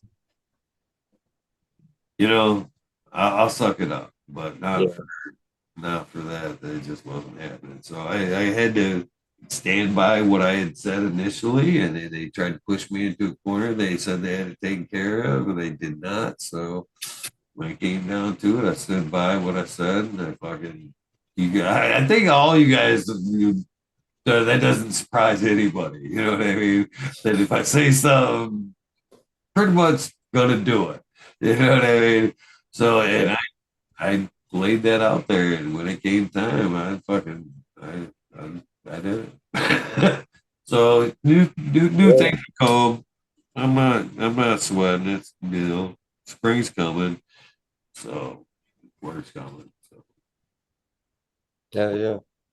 I'm fucking busting ass unloading furniture trucks at Bob's Discount Furniture Warehouse. Whew. Well, I tell you what, I never thought moving boxes and furniture would be as physically demanding as it is. I'm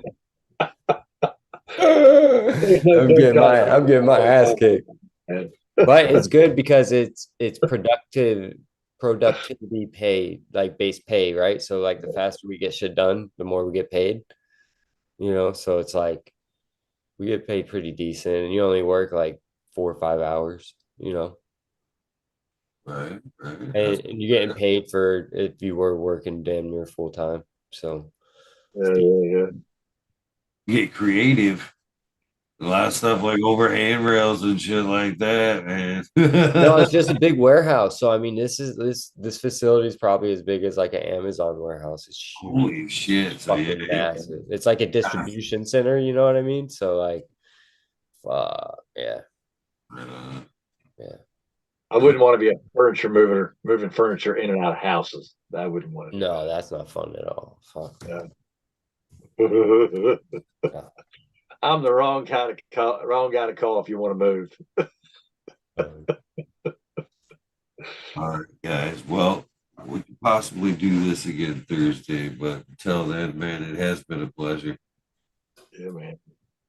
Good seeing you, man. It was good seeing y'all. DP, good luck on your venture. Hopefully, you do make it out there. I hope so. It'll be fun. Yeah.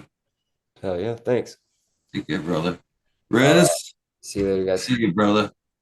Russ, you guys, thank you for tuning in to this Monday Weed Nerd World extra long edition. Hopefully you enjoyed it much as I have, catching up with the good friends, having some good conversation. Till Thursday, do not forget to do something nice for somebody. Random acts of kindness do save lives. With that being said, I am taking my steak stuffing old ass out of here. You guys have a great week. All right, I'm out of here as soon as I can find